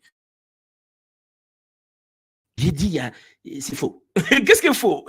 C'est même pas les médias le problème. Je veux pas de la télé. Parce qu'en fait, lorsque je lisais ce monsieur, Noam Chomsky, Champangui, vous découvrez ce qu'on appelle la propagande. Ah, la propagande. Mais c'est quoi ça?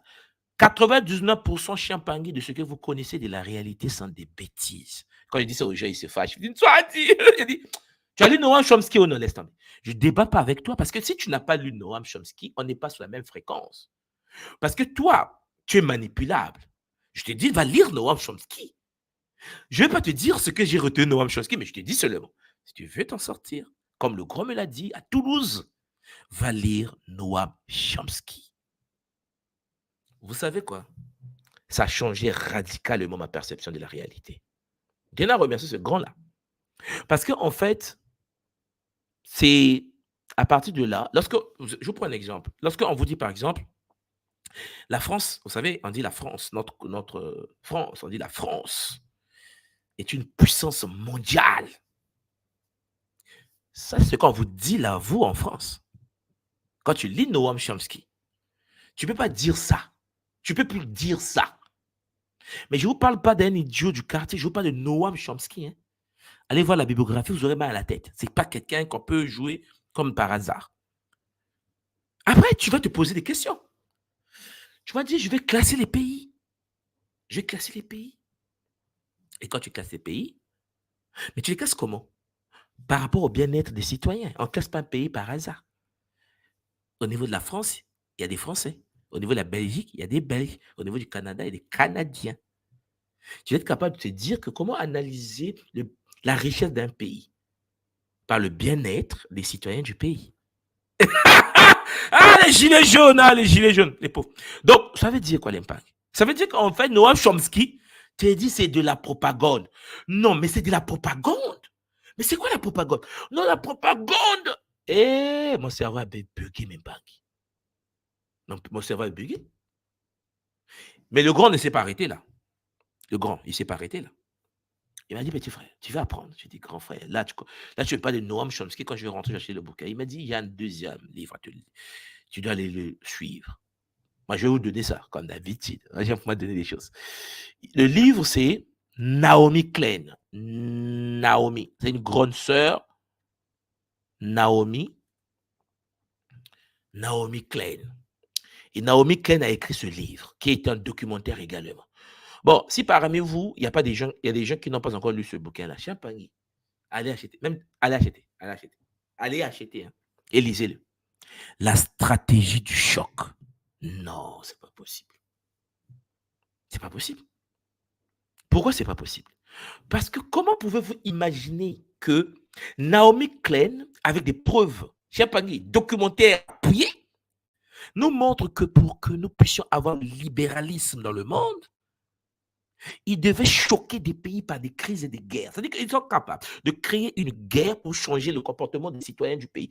Ils sont capables d'asphyxier un pays pour vous impacter. Le choc du changement. Le choc du changement. Ils sont capables de dire, on est combien sur la Terre? 8 milliards? 9 milliards après? À peu près 9 milliards. Hein? Et la guerre en Afrique, au Kivu là-bas, les gens meurent à l'est de la RDC. Ils ne vont jamais arrêter ça. Vous avez dit, mais pourquoi ils ne vont jamais arrêter ça? Mais parce qu'il faut que les gens meurent. Mais pourquoi il faut que les gens meurent? Mais parce qu'ils se disent que si les gens ne meurent pas, comment on va les nourrir dans un monde de 10 milliards, 100 milliards d'humains? C'est une impossibilité. Puisqu'il y a un autre économiste, Champangui, qui expliquait à son époque, la population croît à une vitesse arithmétique alors que la population croît à une vitesse géométrique alors que la production croît à une vitesse arithmétique. C'est-à-dire que lorsque vous produisez, la population fait ça. coût et la production, c'est comme ça. Alors, pour équilibrer le monde et l'équilibre entre la production et la population, il faut tuer une partie de la population. Et l'économiste. Nous, on a appris ça à l'école. Nous, on nous a appris ça. Que non, vous devez faire des guerres. Celui qui n'a pas lu Noam Chomsky ne sait pas qu'il y a ce qu'on appelle le pouvoir. C'est-à-dire qu'il y a des gens qui réfléchissent seulement comment empoisonner l'eau. Parce qu'il faut tuer une partie de la population.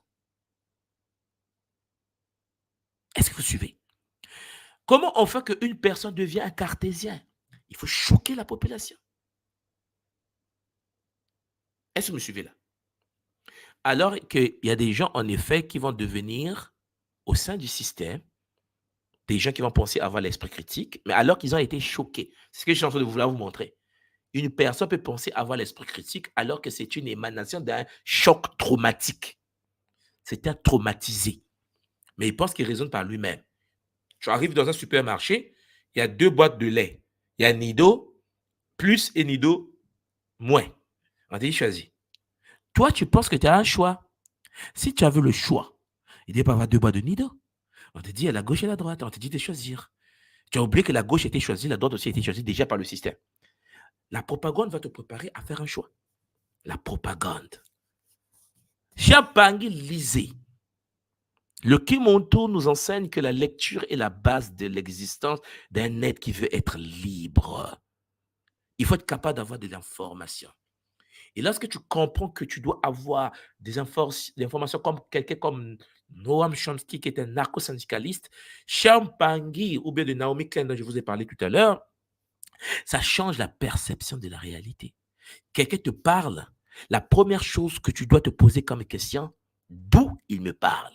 Même là, quand je vous parle, vous devez vous poser la question dans votre mental. Lui, là, d'où il nous parle? Quels sont les intérêts derrière? Pourquoi il nous parle? Est-ce que vous me comprenez? Ne soyez pas des êtres africains. Parce qu'en fait, nous ne sommes pas conscients que derrière les actes de certains, il y a des stratégies de manipulation. Et Noam Chomsky, dans son œuvre, Champangui. Voilà pourquoi vous constatez qu'une personne qui est sur un paradigme, c'est là où j'ai appris la notion de paradigme. Le paradigme, je l'ai appris avec Noam Chomsky, pas avec Cheikh Anta Diop, notre grand-père. Avec Noam Chomsky, il te parle du paradigme. Le paradigme, Champangui. Comment tu fonctionnes? Quels sont les outils que tu utilises pour fonctionner? Quel est ton monde intérieur, tes outils, ton paradigme? Alors, lorsque tu parles avec quelqu'un, la question, quel est son paradigme? D'où il me parle? Parce que Champangui, dès que j'avais compris ça, bon, il y a beaucoup de littérature après, hein, au fur et à mesure, je vais vous parler de ça, mais dès que j'avais compris, parce que quand tu lis Noam Chomsky, ça s'enchaîne, ils sont nombreux comme ça. C'est des monstres de ce monde. C'est-à-dire que c'est des gens qui veulent libérer la conscience humaine. Mais lorsque tu comprends ça, Champangui, ce qui se passait quoi? Lorsque je suis rentré au Congo, même quand j'étais reparti en France, à Montpellier, et en tant qu'étudiant, tu me parles et je te regarde, je dis, mais tu te moques de moi. Meilleure avenue du monde, c'est l'avenue des armées du Congo-Brazzaville. On me dit, mais toi, tu es malade. C'est Champs-Élysées. J'ai dit, mais tu te fous de moi? Tu es déjà allé au Congo? Oh non. Mais alors, comment tu n'es jamais allé au Congo? Tu penses que ton avenue avec des trous est meilleure que mon avenue, le boulevard des armées du Congo-Brazza? Il m'a dit, mais toi, dis, parce que. J'ai dit non, parce que tout le monde dit ces Champs-Élysées. Mais moi, je t'informe que meilleure avenue de la Terre, c'est au Congo. Mais c'est mon paradigme. C'est ma réalité. Comment et pourquoi veux-tu que ce soit pour toi? Oh non, mais en fait, la meilleure nourriture, c'est la nourriture, la gastronomie française. J'ai dit, ah non, ah non, c'est le pondou. Et dit quoi? J'ai dit, tu connais le pondou? Oh non, laisse tomber. Eh, tu connais le chikwang, le chikwang. Il dit, mais tu as des mots bizarres, kwanga, c'est quoi? J'ai dit, aïe. Frère, tu es en retard. Parce que tu ne sais pas ce que c'est que le chikwang. Mais c'est mort. Tu es en retard. Tu n'as jamais mangé ça. Oh non. Oh, yo, yo, yo, yo, yo, yo. Tu as mangé les frites. Oh oui, ah, oh, c'est normal. Mais toi, ah, moi, j'aime pas les frites. Moi, j'aime le chikwang. Tu me mets les frites et le chikwang, je prends le chikwang. Mais il dit, c'est quoi le chikwang? Là, l'ami français commence à dire, mais c'est quoi le chikwang? J'ai dit, mais laisse tomber. Ça te dépasse. Ça, c'est. Tu connais le ngai ngai, le ngai ngai. Il dit, c'est quoi? J'ai dit le ngai ngai, l'oseille, l'oseille. L'oseille. Quand tu deviens comme ça, personne ne peut te contrôler. À un moment donné, Champangui, ce qui est beau pour toi est beau pour toi. Ce qui est meilleur pour toi est meilleur pour toi. Ce qui est fantastique pour toi est fantastique pour toi. Champangui, tu as une posture. Parce que Champangui, tu es dans un paradigme. Tu as des outils pour analyser le monde. Voilà pourquoi lorsque tu me dis que non, le meilleur c'est chez moi, j'ai dit calme-toi. Ok? Calme.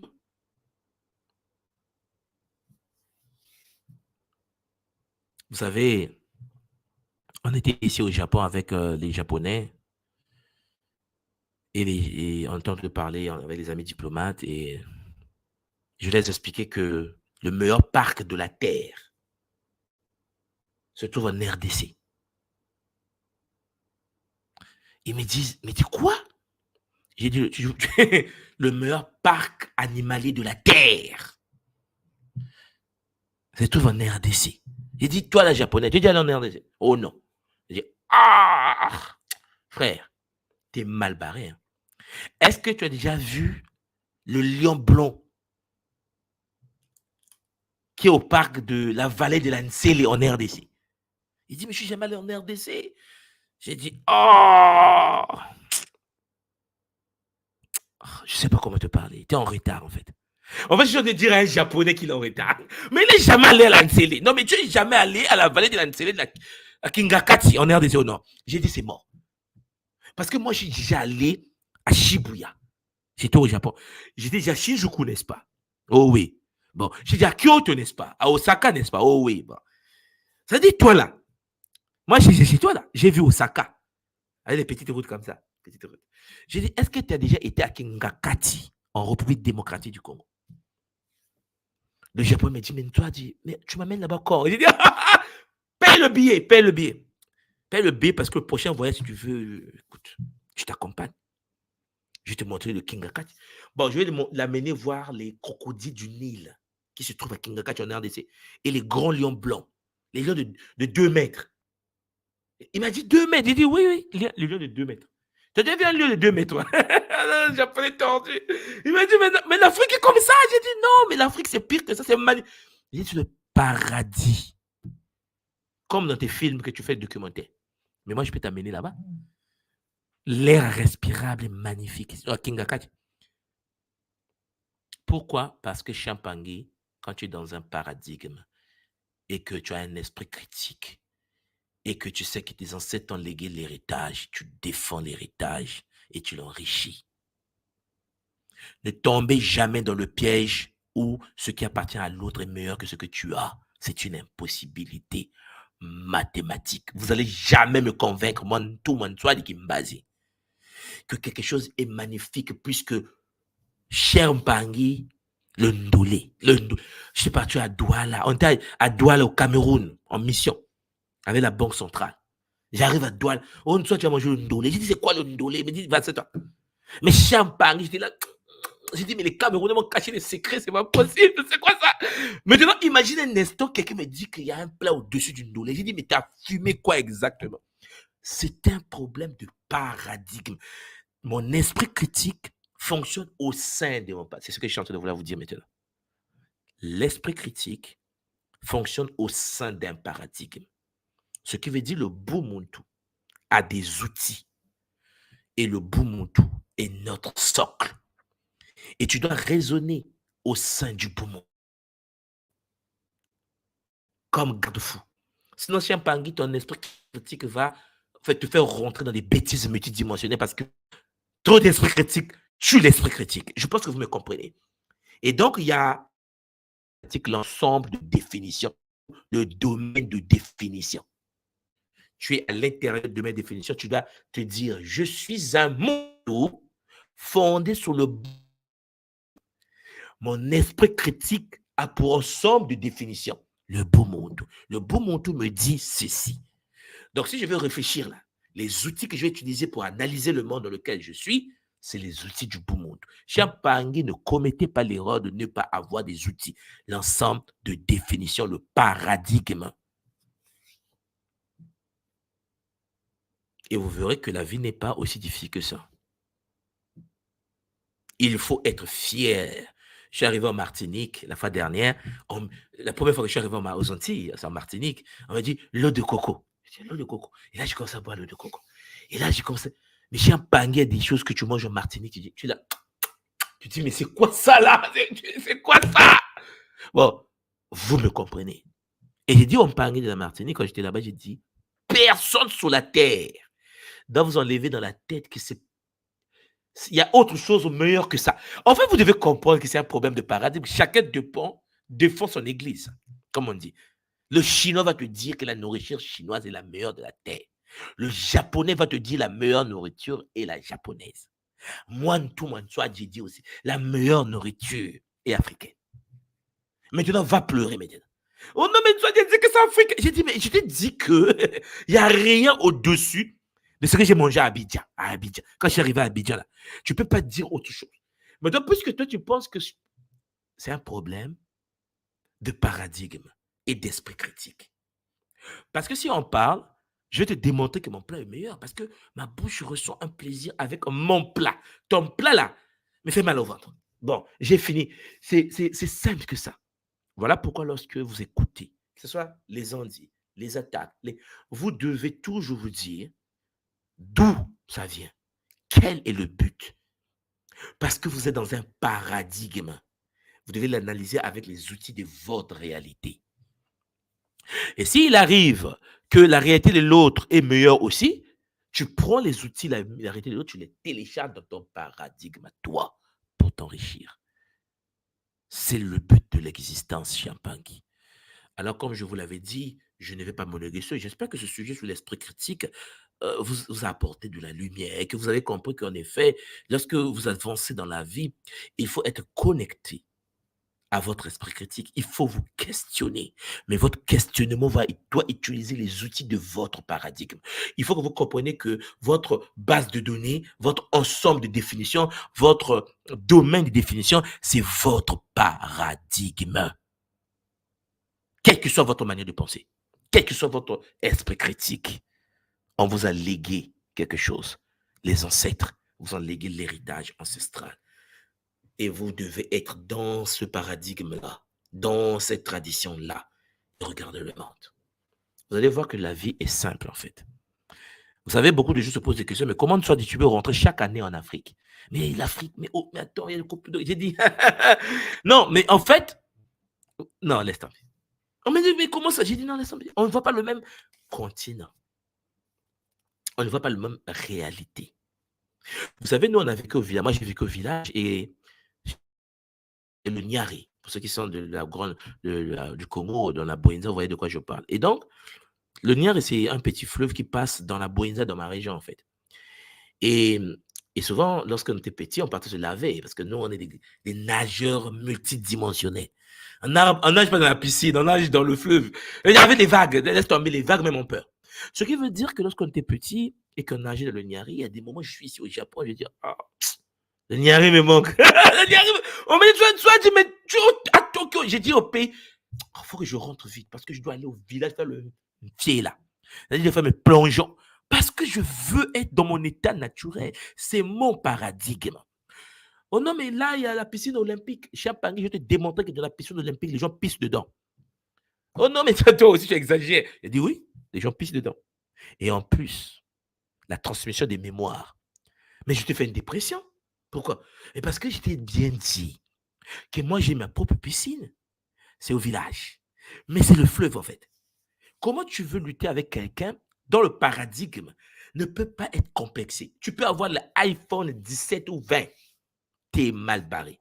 Tu croises un tout Mansoua de Kimbazi, je vais t'expliquer avec les points sur les i que ce qui est meilleur dans ce monde-là, c'est mon téléphone.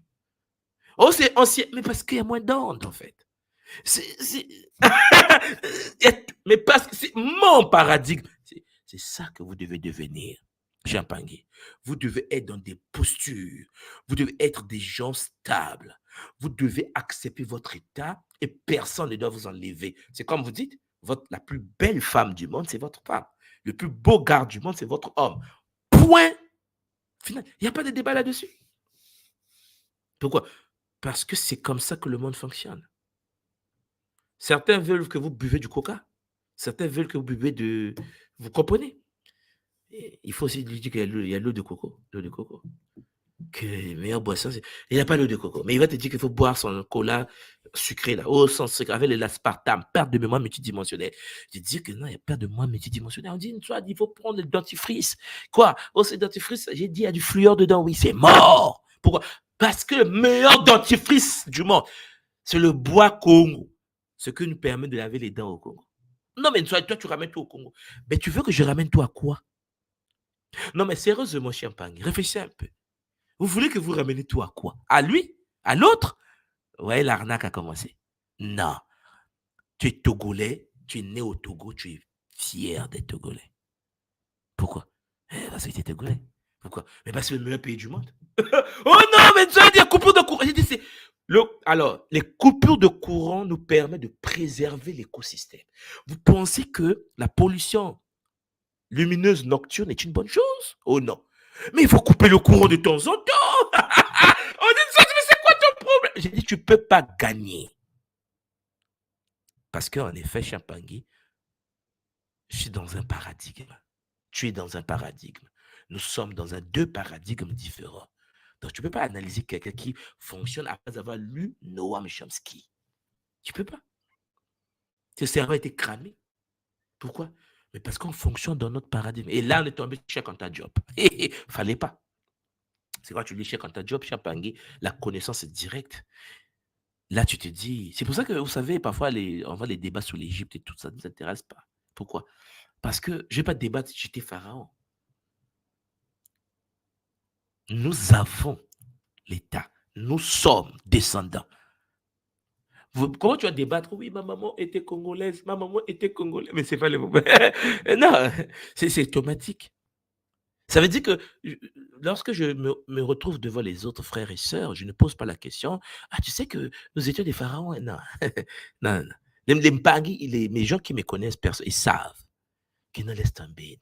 Tu ne peux pas gagner. Mais tu ne peux pas gagner, laisse tomber déjà. Et déjà, je ne vais pas te dire que j'étais pharaon. Je ne vais pas te dire, non, non, je suis descendant pharaon. Descendant. Ça dit que je ne sais pas, genre, oui, ami. Non, non, non. Je suis un Soundi du Soudan. Le débat est mort. D'abord, je décide qui je suis, non. Mais je suis Soundi du Soudan.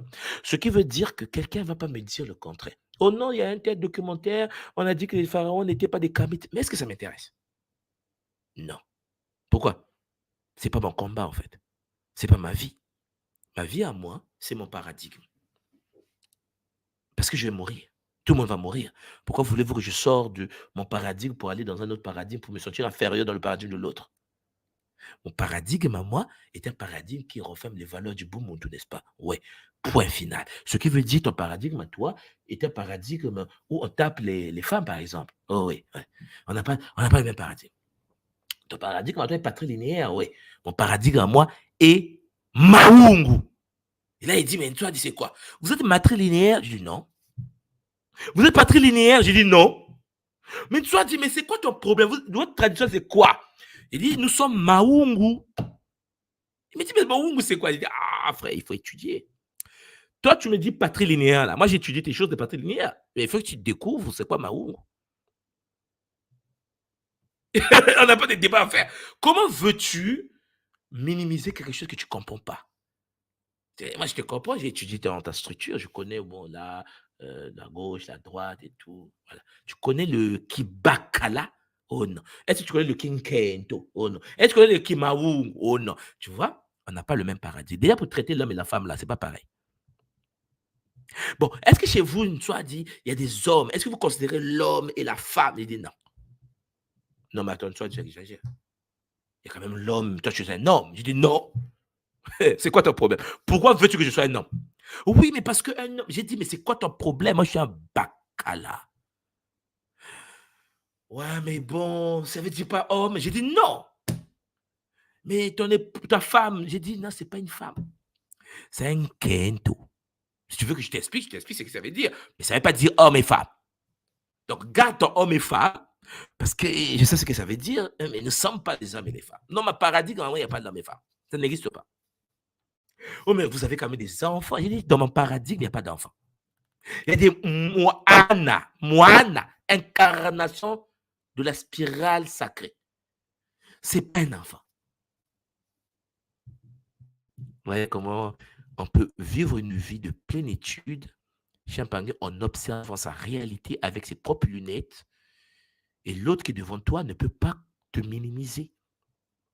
Parce que ce qu'il a, c'est pour lui et tu le sais. Et ce que tu as, c'est pour toi et tu le sais. Et tu as l'esprit critique pour bien critiquer, pour bien analyser la pensée critique. Mais notre pensée critique à nous est au sein de notre domaine de définition. Et chaque humain sur la Terre fonctionne dans son domaine de définition. Alors, même Paris, j'espère que ce Kaboula, ça permet de cerner cette réalité et que nos enfants vont être différents de certains Pangui. Voilà pourquoi je vous dis, le travail ne peut pas s'arrêter. Des gens comme nous, on ne peut pas nous arrêter parce que je suis tordu. Mais avec cela, multidimensionnel, par mes ancêtres. Pourquoi? Parce que, voilà, c'est comme ça. C'est ça. Mais si tu n'as pas d'identité et que tu dépends des autres et que tu vois le monde à travers les lunettes des autres, tu es perdu. Alors, mes Pangui, prenez vos bâtons de pèlerin. Je vais donc, avec les quelques minutes qui nous restent, vous envoyer le lien si les Mpangui sont en ligne, parce que j'ai vu Nga Kemavu qui est en ligne là avec nous. Donc, si vous êtes en ligne chez Mpangui, rejoignez-moi. On va parler de l'esprit critique avec le bon Muntu. J'espère que ce Kaboula va nous aider et que nous allons avancer avec Zola toujours chez Mpangui, comme vous le savez. Donc, venez sur le plateau. J'ai envoyé le lien juste en bas pour que nous puissions parler en famille et puis nous allons clôturer avec bonheur. Alors, Mpangui, Zola, vous. Maintenant, mamik. Alors, venez sur le plateau, n'ayez pas peur. On va parler. On va parler de quoi? Pour ceux qui viennent d'arriver, de l'esprit critique comme héritage ancestral. L'esprit critique qui se retrouve dans le Bumuntu depuis des millénaires, qui est socle de notre existence, qui fait que nous puissions être stables et que nous puissions ne jamais avoir peur. Jamais, Champangui, de la vie. Et vous devez vivre votre vie pleinement, avec bonheur toujours, Champangui. Et ça fait du bien. OK? Ça fait du bien. Alors, j'ai mis les liens juste en bas. Je pense que vous l'avez vu. Alors, rejoignez-moi sur le plateau pour que vous puissiez donner votre point de vue et puis que nous puissions analyser le sujet avec Zola. Et j'espère que ça va permettre encore d'augmenter la connaissance, le savoir. OK, l'impact? Voilà. Venez. Maintenant, mamik.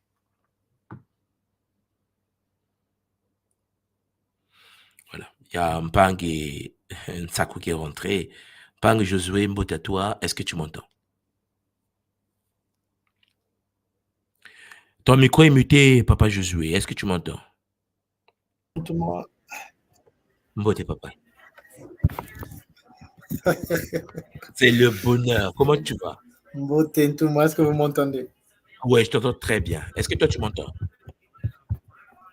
Allô, allô, tout le monde. Allô, est-ce que tu Vous m'entends? m'entendez là? Oui, je t'entends très bien. Ah, ça va bien, merci Thomas. Et vous-même?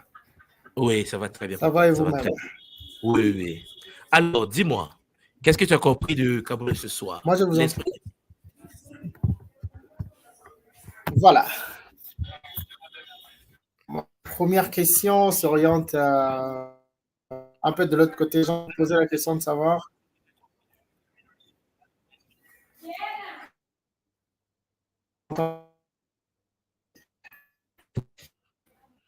Alors, je vois que Mpang Insaku a un problème de connexion. Mpang Insaku, essaie d'éteindre la caméra. Essaie d'éteindre la caméra. Peut-être que ça prend ta bande passante. Éteins la caméra, papa.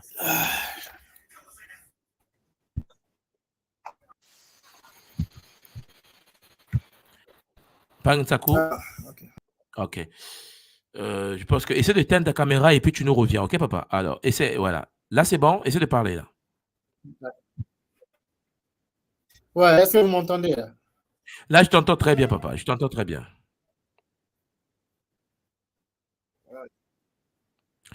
Bon. Pangui Roméo Moté. Pangui Nsaku, fixe d'abord tes choses. Pangui Roméo, est-ce que tu m'entends? Bote, papa Thomas. Moté, papa, est-ce que tu m'entends là? Je vous entends très bien. Oui, papa, tu as la parole. On est parti, papa.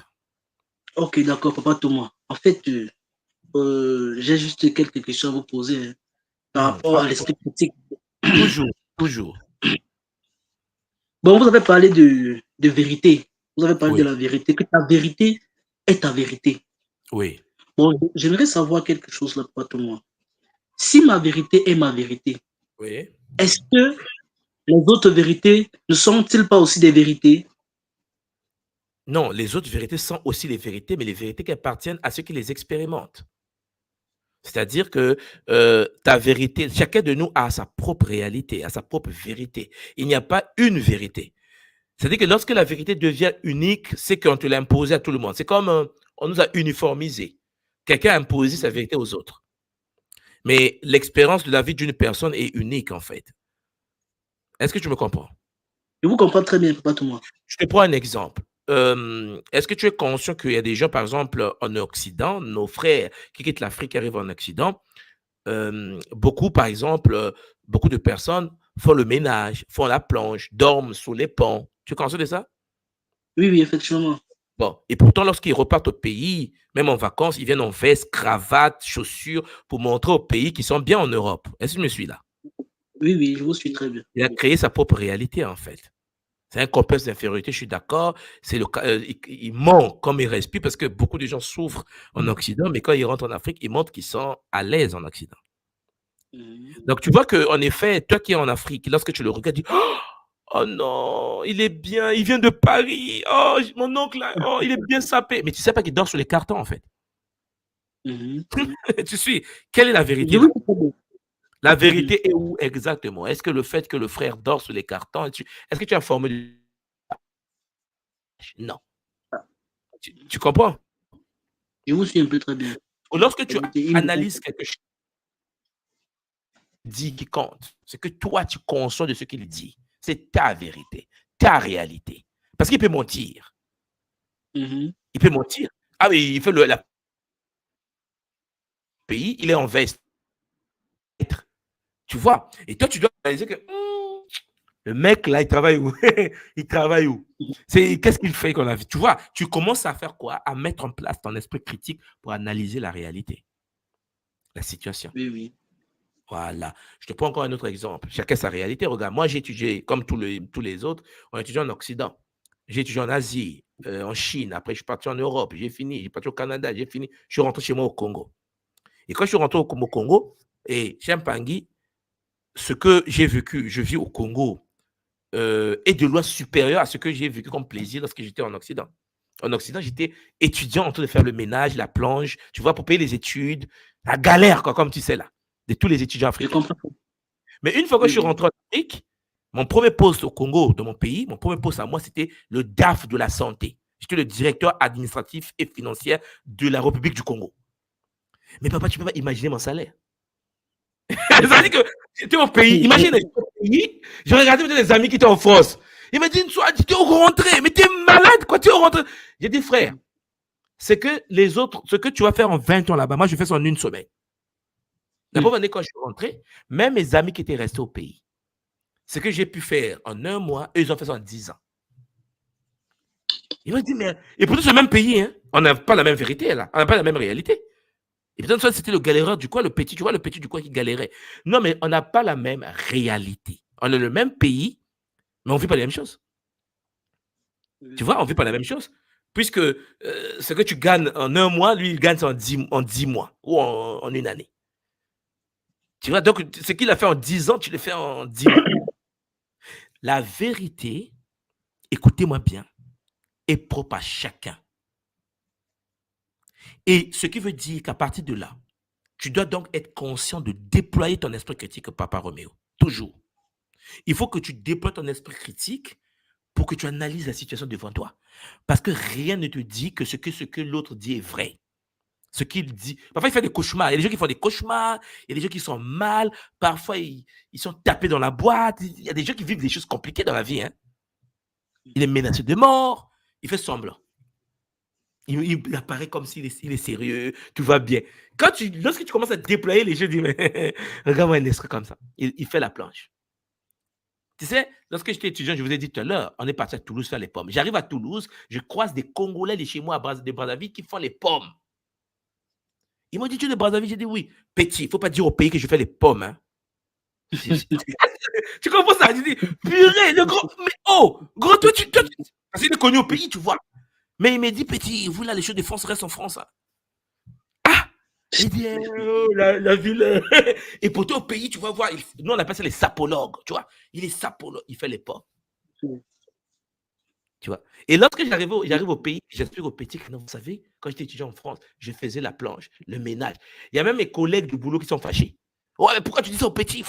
Tu brises le mythe, Il ne faut pas dire. Je dis, mais c'est quoi ton problème? Oh non, mais parce que comment? Oh, parce qu'ils ne veulent pas que les gens sachent qu'il avait les cadavres en France. J'ai dit, mais attends, toi, il avait les cadavres. Mais on ne dit pas ça. Ah, purée, mais il est en cravate. Parce qu'il veut paraître. Tu vois? La vérité. Oui. La vérité, papa, dépend de chacun. Je t'écoute, papa. D'accord, papa Thomas. Bon, voici ma prochaine question. Nous avons grandi dans une fondation où on nous a inculpé des croyances. Oui. C'est-à-dire, on nous a parlé de Dieu, on nous a parlé des ancêtres.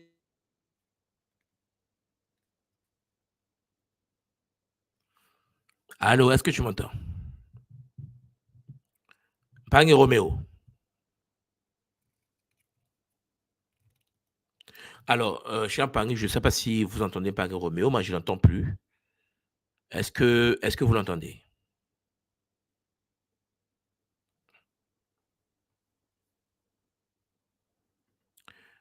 Allô, Pang et Roméo, tu m'entends?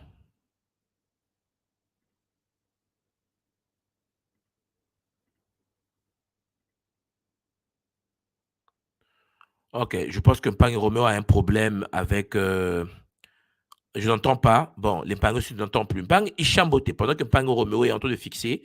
Pang Isha, est-ce que tu m'entends? Allô, Mbote, tout moi. Mbote, papa. 5. Oui, là c'est bon. Là je t'entends. Okay. Mbote à tous les Olapangui. Mbote à toi, papa. On t'écoute.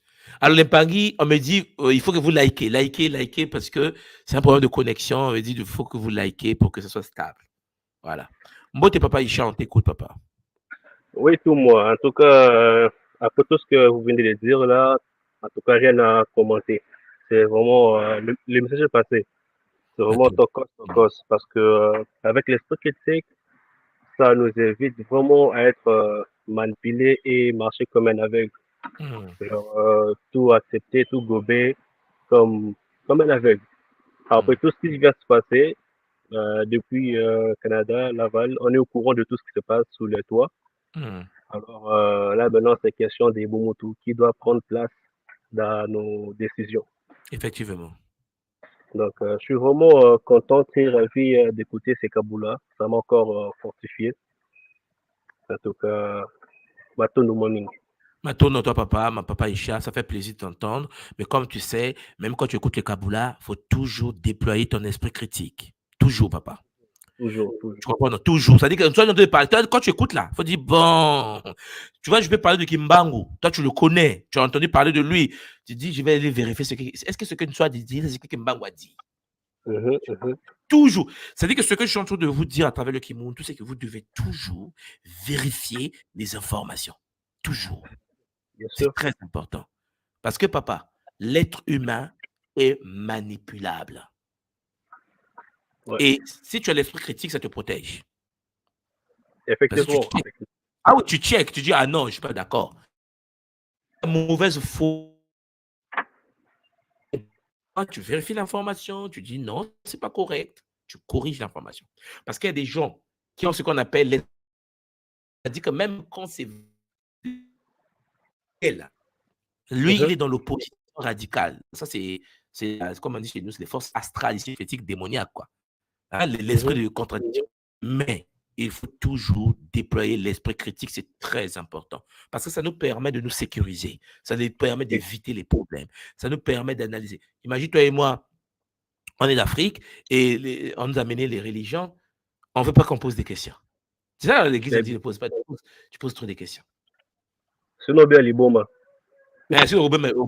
Voilà, sinon tu seras fou. Robert Liboma. Ouais. Donc, on te dit que tu poses trop des questions, devenir fou. L'église nous a attrapés. Parce qu'en effet, ils commencent à faire boire des gens du pétrole. Je ne sais pas si tu as suivi, hein? À Kinshasa, dans le grand stade de Martyr, il y a des pasteurs qui remplissent ce stade, ils sont en train de faire boire aux gens le pétrole. Effectivement. Mais est-ce que tu te rends compte? Notre peuple boit du pétrole, papa. Ben oui. Parce qu'on manque de l'esprit critique. Ok? Mais ça va aller. Là, c'est vrai, parce que moi, je me dis même au-dessus de l'esprit critique. Là, je sais que les games, donc, alors, peu importe tout ce qui se passe, moi, particulièrement, avec mon esprit critique, je me dis toujours, chacun a un but. Chacun sait ce qu'il veut, ce qu'il cherche. Donc, tant que moi, je n'ai pas palpé ce que moi, je veux, je ne peux pas accepter n'importe quelle information. C'est comme ça que moi, je marche. Et il n'y a même pas qui me dit comme quoi, c'est vrai, t'es gentil, facile à manipuler. Je dis, ben, j'accepte tant que moi, je n'ai pas palpé, toucher ce que moi, je veux, ce que j'ai entendu et que je vais vérifier de moi-même. On m'a dit que non, genre, on peut parler avec les Massimbi et tout, même si pour les autres, ils ont, donc, ils peuvent essayer les bandas, un peu comme Folie et tout. Moi, je ne peux pas l'accepter tant que moi, je ne l'ai pas vécu. Effectivement. Je suis d'accord avec toi. Moi, je dois les vivre.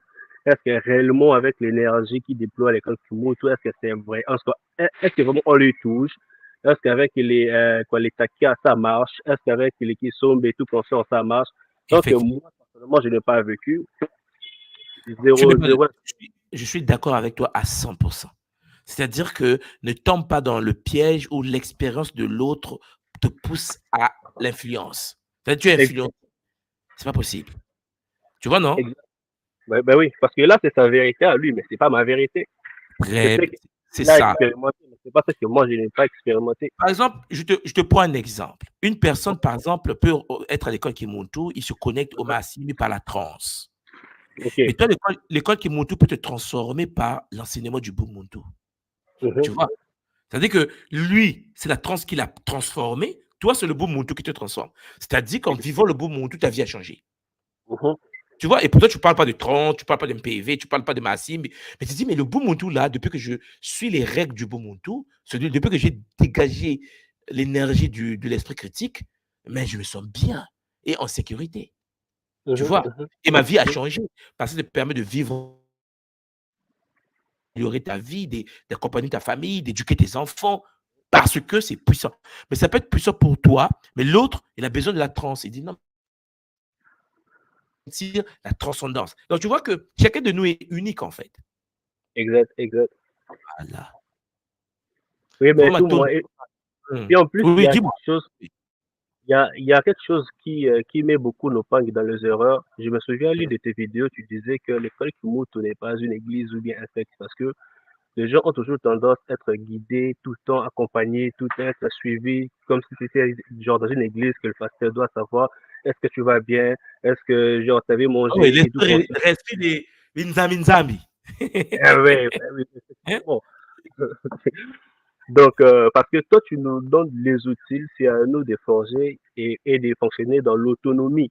Donc, c'est pas quelque chose. Donc, si ça marche pas aujourd'hui, ben, restez là avec la patience, la PSK, et puis un jour, ça va aller. C'est pas que non, si ça n'a pas marché, et puis demain, tu sautes sur le toit pour dire non, que mais non. parce que, en fait, les gens pensent que tu vas mâcher la nourriture à leur place et mettre dans leur bouche. Mais non. Alors que toi-même, tu as des dettes à payer, toi-même, tu as des choses à faire, toi-même, tu as des karmas à nettoyer. Et effectivement. Et pourtant, on le répète et on répète. Mais puisque certains esprits. Bon, je ne sais pas si tu as compris. Je ne vais pas dire des choses. Mais tu as compris. Non, mais c'est vraiment dur. C'est-à-dire qu'on parle de l'esprit critique, on parle du Bumuntu. Le premier cours de l'école, je pense que j'ai écouté le Bumuntu de l'école. Et pourtant, les gens l'écoutent. Là même, je n'ai pas de l'esprit critique de Boumountou. Tu vas voir, ouais, mais bon, c'est pas vrai.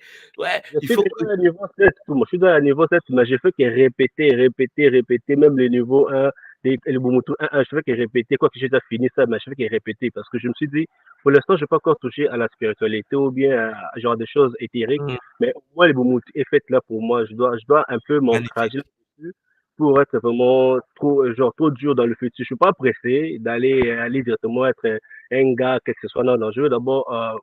S'enraciner d'abord dans le Boumountou, maîtriser le Boumountou, fonctionner dans le Boumountou. Le reste venait après.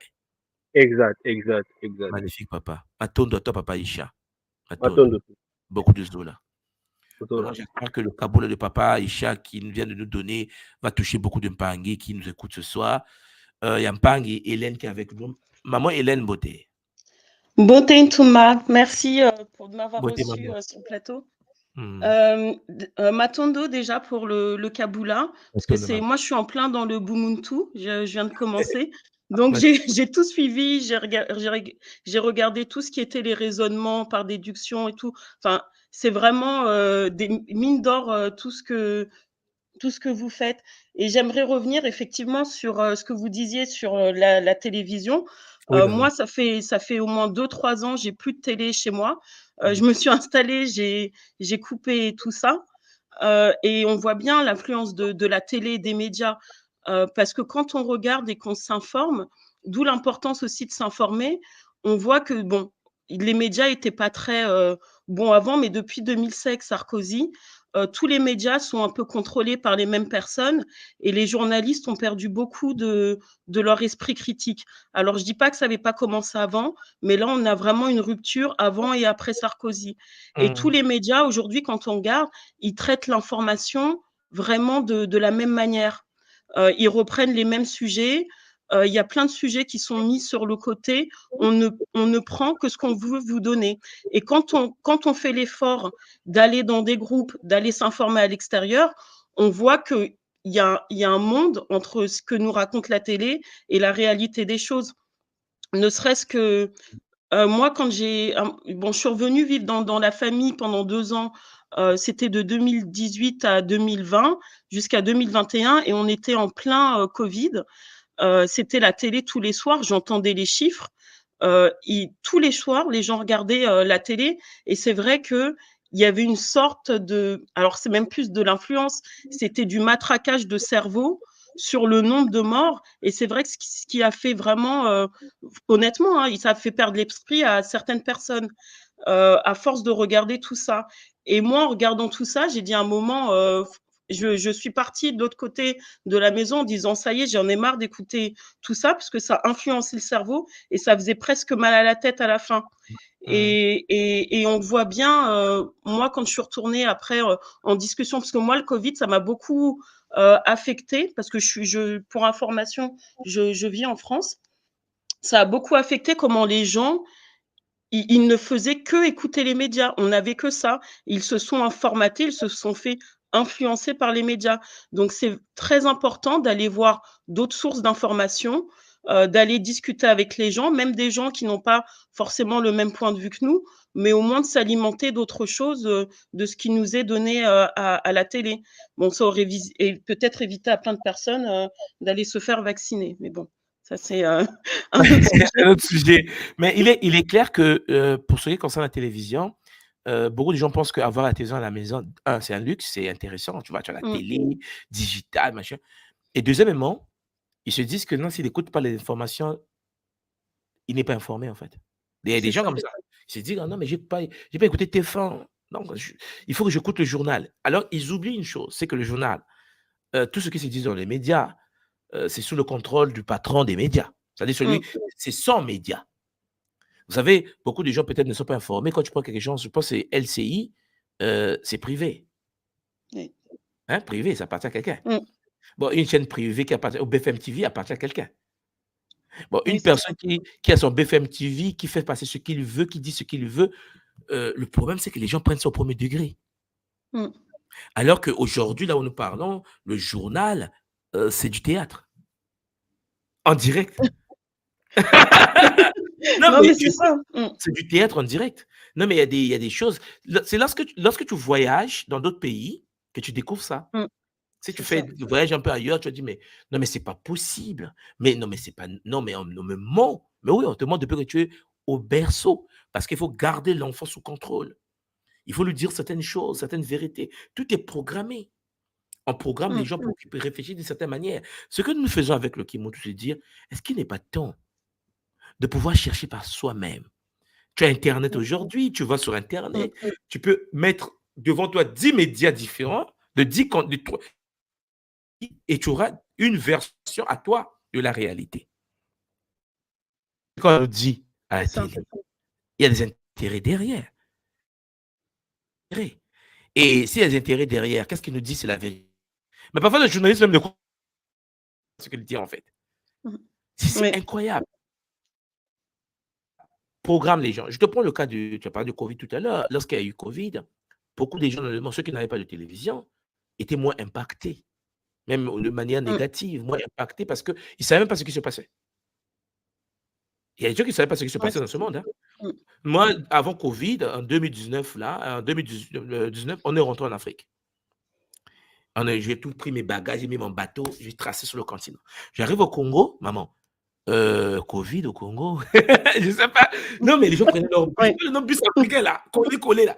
Non, les gens vivaient leur vie. Mais je me souviens au début, je sais pas si tu te souviens, on dit que l'Afrique va disparaître, ils vont mourir comme des. Non, mais c'est pas possible. Oui, c'est ça. C'est Je dis, presque qu'ils attendaient ça, en fait. mais ils attendaient, ils disaient, mais après un moment donné, pourquoi ils meurent pas? Mais qu'est-ce qui se passe? Nous, on était là, dit, mais Ah c'est oui. pas. Non, il y a la mauvaise foi, mais ça, on n'a jamais vu ça. Non, ils souhaitent notre malheur, en fait. Ils veulent qu'on meure. Mais je confirme, hein, moi j'avais plein de collègues qui me disaient: «Ah, comment ils vont faire en Afrique?» et on avait presque l'impression qu'ils attendaient que ça, pour, qu'on oui, oui, je vois très bien, hein. Oui, oui, Je et après, ils disaient, confirme. oui, Mmh. mais bon, écoute, ouais, parce qu'il y a le soleil là-bas. Les théories qui n'ont ni tête ni queue. Hein.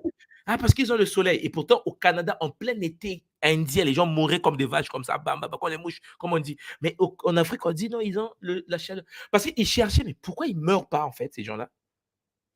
Mmh. Parce que n'oubliez pas que les tests des vaccins et de Covid, avant qu'ils les piquent à l'étranger, en Occident, les expériences se faisaient sur le continent. Donc, ils se sont dit, avec les expériences des vaccins qu'ils ont fait en Afrique, ils vont tous disparaître. Regarde, Mmh. on était là. On est encore là. Oui. Bon, donc, en gros, il faut que les gens, surtout ceux qui sont dans la communauté qui montent tout, il faut l'esprit critique. Il faut que vous Mmh. réfléchissiez par vous-même. Il faut avoir 4, 5, 10 sources d'informations avant de valider l'information. Parce que, maman, si on n'a pas cette posture de. Et puis, il faut avoir une posture où c'est ta réalité. Oui. Et tu es stable dessus, maman. Tu es stable. Ça veut dire que c'est toi qui décides que tu vas changer cette réalité. C'est toi qui dis, à partir d'aujourd'hui, je vais changer ma perception. J'ai décidé de changer ma perception. Quelqu'un d'autre ne peut pas venir t'imposer sa vision de la réalité. Parce que Mmh. la personne ne sait pas ce que tu vis dans ton corps, ce que tu ressens au plus profond de toi. Tu vois? Et Mmh. souvent, beaucoup des nôtres sont très manipulables parce que lorsque les gens parlent, ils disent, ah, mais oui, si lui, il a dit ça, c'est que c'est vrai. Mais c'est faux. C'est pas comme ça. Mmh. C'est un monsieur parfois payé pour te dire des choses. Et beaucoup Oui. aujourd'hui manipulent le monde comme ça. Voilà pourquoi l'école Kimuntu, tu vois, moi je suis très content que tu fasses le Ubuntu, continue à avancer et tu verras que, maman, toute l'école, beaucoup de gens ne sont pas passés par les Ubuntu. Beaucoup de gens à l'école Kimuntu vont prendre directement les conférences. Ils vont Mmh. pas dans le campus et pourtant c'est offert. Regarde, je sais pas, tu as vu, tu es à Oui. quel niveau en ce moment? Là, je suis au Bumuntu 6 et je vais commencer le Nza. Tu as commencé le Donc, tu vois, tu as au Ubuntu 6. Il y a des gens qui n'ont même pas commencé le Ubuntu. Mais toi, imagine quelqu'un qui arrive à l'école Kimuntu, maman, qui n'a pas fait Ubuntu 1, Ubuntu 2, Ubuntu 3, jusqu'à Ubuntu 6. Il va penser comprendre le Kimuntu. Mmh. Tu vois, il va dire, ouais, mais oui, c'est une secte. Ah bon? Est-ce que tu Oui. as lu le Ubuntu? Oh non. Mais de quoi tu parles? Mmh. Tu vois? Oui.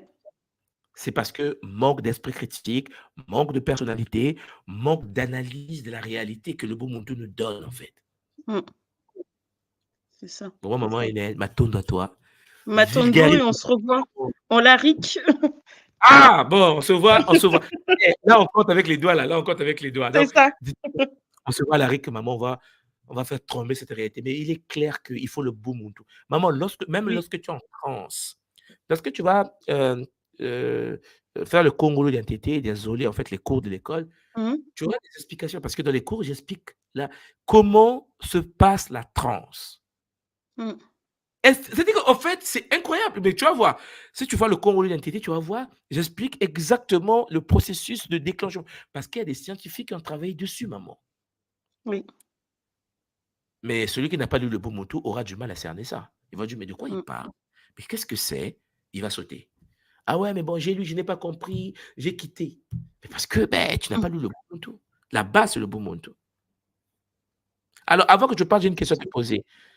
Quelle est ta perception de la réalité avant et maintenant, après Ubuntu 6? Comment tu vois les deux réalités maintenant?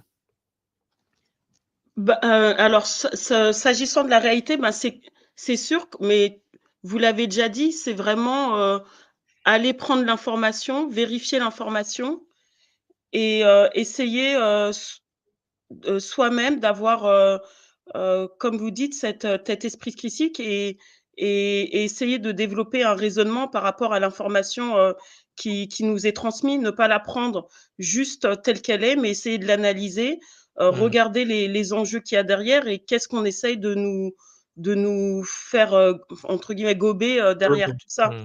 Mmh. Mais alors, là, oui, j'ai compris ce que tu viens de dire, mais par rapport à la vie, la manière dont tu voyais le monde avant et maintenant, quelle est la différence? En fait, comment toi-même tu analyses ces deux réalités, avant et maintenant? Et comment les gens te perçoivent aujourd'hui, maman? Tes amis, Comment tes je collègues, lorsque tu raisonnes avec cette background, ce Ubuntu que tu as accumulé, comment les autres te voient? On me dit souvent que j'analyse trop. En tout cas, ça, c'est mon entourage, hein.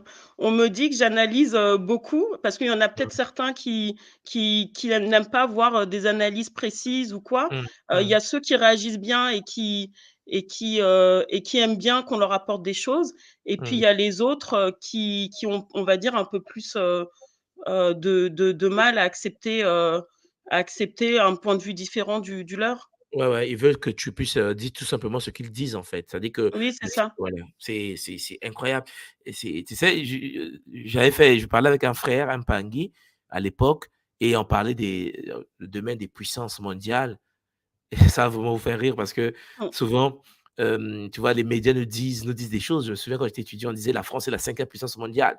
La France est la oui. 5e puissance mondiale». Et là, tu écoutes ça, tu te dis: «De quoi il parle en fait? 5e puissance par rapport à quoi? Par rapport à qui? Par rapport à quelle échelle? Est-ce qu'on parle de Mmh, la santé? Mais ça, on pose pas ces questions-là, hein, on pose pas ces questions. On va te dire par rapport au PIB, hein, par oui. exemple, on va te dire: «C'est le PIB qui fait que». Mais lorsque tu rentres dans les profondeurs, voilà, tu es choqué. Mmh, Là, je suis en Asie et ici en Asie, juste à côté, il y a la Corée du Sud, qu'on connaît tous, qui est considérée comme étant la première puissance de télécommunications de la planète, avec Samsung. Juste à côté, tu as la Chine, qui est la première puissance commerciale de cette planète, dans le domaine du business, commerce, avec Alibaba et toutes ces machines qu'ils ont mis en place. mmh. Ici, on est au Japon. Première puissance en robotique de la planète, robotique et électronique, le monde des jeux vidéo et tout, le Japon, laisse tomber. Tu as l'Inde à côté, première puissance en informatique de la planète. C'est-à-dire qu'en fait, et pourtant, ces pays sont ici, mais lorsque tu arrives en Occident, c'est comme si ces pays n'existaient pas. Mmh. C'est-à-dire, on va te dire: «Ouais, bon, la Corée, ouais, le Japon». Tu vois, hein? On va dire: Oui, «Bon, non, mais oui, non». oui. Et ça, c'est de la manipulation. C'est comme ce que Mmh, Noam Chomsky explique, c'est la propagande. On nous a mis dans la tête des idées, on a mis des idées, des pensées et donc les gens croient ce qu'on leur dit à la télé. Et il y a un mmh, livre que j'aimerais conseiller aux gens avant que maman Hélène vraiment maman Hélène m'attende à toi, mais avant que tu partes, il y a un livre que j'aimerais conseiller aux gens de lire. Il faut que les gens lisent. Moi, je ne sais pas pourquoi les gens alors le livre est là. Lorsque vous aurez le temps, le titre du livre, alors, je vais augmenter un peu la taille, voilà, c'est ça. C'est écrit par Michel Desmurguet, TV Lobotomie, la vérité scientifique sur les effets de la télévision. mmh. Ça, il faut lire. Alors, c'est aussi une vidéo, hein, ils ont fait aussi une vidéo, il y a une conférence, il fait des conférences. Et puis, le dernier livre que j'aimerais vous dire, pour ceux qui veulent lire, lire, c'est intéressant. Au moins, vous aurez la bibliographie, c'est ça. Ce livre que vous voyez devant vous, La fabrique du crétin digital, les dangers des écrans pour nos enfants. Voilà, c'est le même auteur, hein, Michel Desmorguet. Oui, Voilà, il a eu le prix Femina Essai. Voilà. Il faut lire ces livres. Et la télé, puisque tu es rentré, tu as parlé de ça, tu vas voir que ça change tout. Oui. Parce que ça permet de percevoir la réalité différemment. Et pourquoi laisser mon enfant devant la télévision alors que je peux l'orienter vers la lecture des bouquins, Oui. par exemple. Et il y a même des techniques de lecture rapide que j'ai pris là récemment pour pouvoir accélérer. Est-ce que tu as fait la méthode Mbu? La méthode Mbu? Non, non, non. Voilà, quand tu auras le temps, essaie de voir la méthode Mbu. Ça va beaucoup te faire plaisir parce qu'on D'accord. travaille sur le cerveau et tu vois, il y a des livres, ça fait du bien. Et parmi les lectures, il y a un livre que je pourrais te conseiller lorsque tu auras un peu le temps. C'est le livre de Tony Buzan. Ah, je l'ai Tu l'as? acheté. Oh, Oui, oui. magnifique. Il est bien. Oui, oui. Magnifique. Voilà, moi j'ai Ouais. découvert quand j'étais étudiant à Pékin, c'est les Mind Maps, Tony Buzan. Attends, je vais mettre les. C'est un anglais. C'est Hein, lecture rapide. lecture rapide, oui. Oui, Voilà, c'est ça. La oui. lecture rapide, une tête bien faite, Oui. développer votre intelligence. Voilà, ça c'est les livres à lire. Tu vois? Et c'est ça Mm, que beaucoup ne veulent pas que Kimuntu partage aux nôtres. Parce qu'on veut toujours qu'on fasse la plonge, le ménage. On est fatigué, on veut aussi changer. Oui. On veut que les nôtres puissent apprendre aussi. On dit non, faut pas aller vers Kimuntu parce que vous allez apprendre à lire. Ah, je ne vais pas aller Kimuntu, je vais apprendre à lire. Oh, mais attendez. Il y a la lecture rapide de Tony Buzan avec les Mind Maps. Quand j'étais étudiant, c'est quand je suis arrivé de l'Afrique, c'est pas possible. Les Chinois vont trop vite. Je dis, mais attends, et pourtant, en Afrique, je te faisais monsieur guerrier, ouais, je suis brillant et tout. Tu arrives en Chine, tu te sens, mais nul de nul, quoi. Tu dis, mais comment ils font ces gens-là? Ils écrivent des caractères et ils vont très vite. Et là, ils disent, mais non, mais tu connais Buzan, parce que Buzan, non. Et là, je découvre le livre de Tony Buzan, Les Mind Maps. Bon, ça change une vie. C'est ça. Ça change une Il vie. y a Et ça, oui, maman. Oui, il y a des gens qui témoignent là-dessus et qui disent depuis qu'ils ont appris ces techniques, ils ont une meilleure mémoire.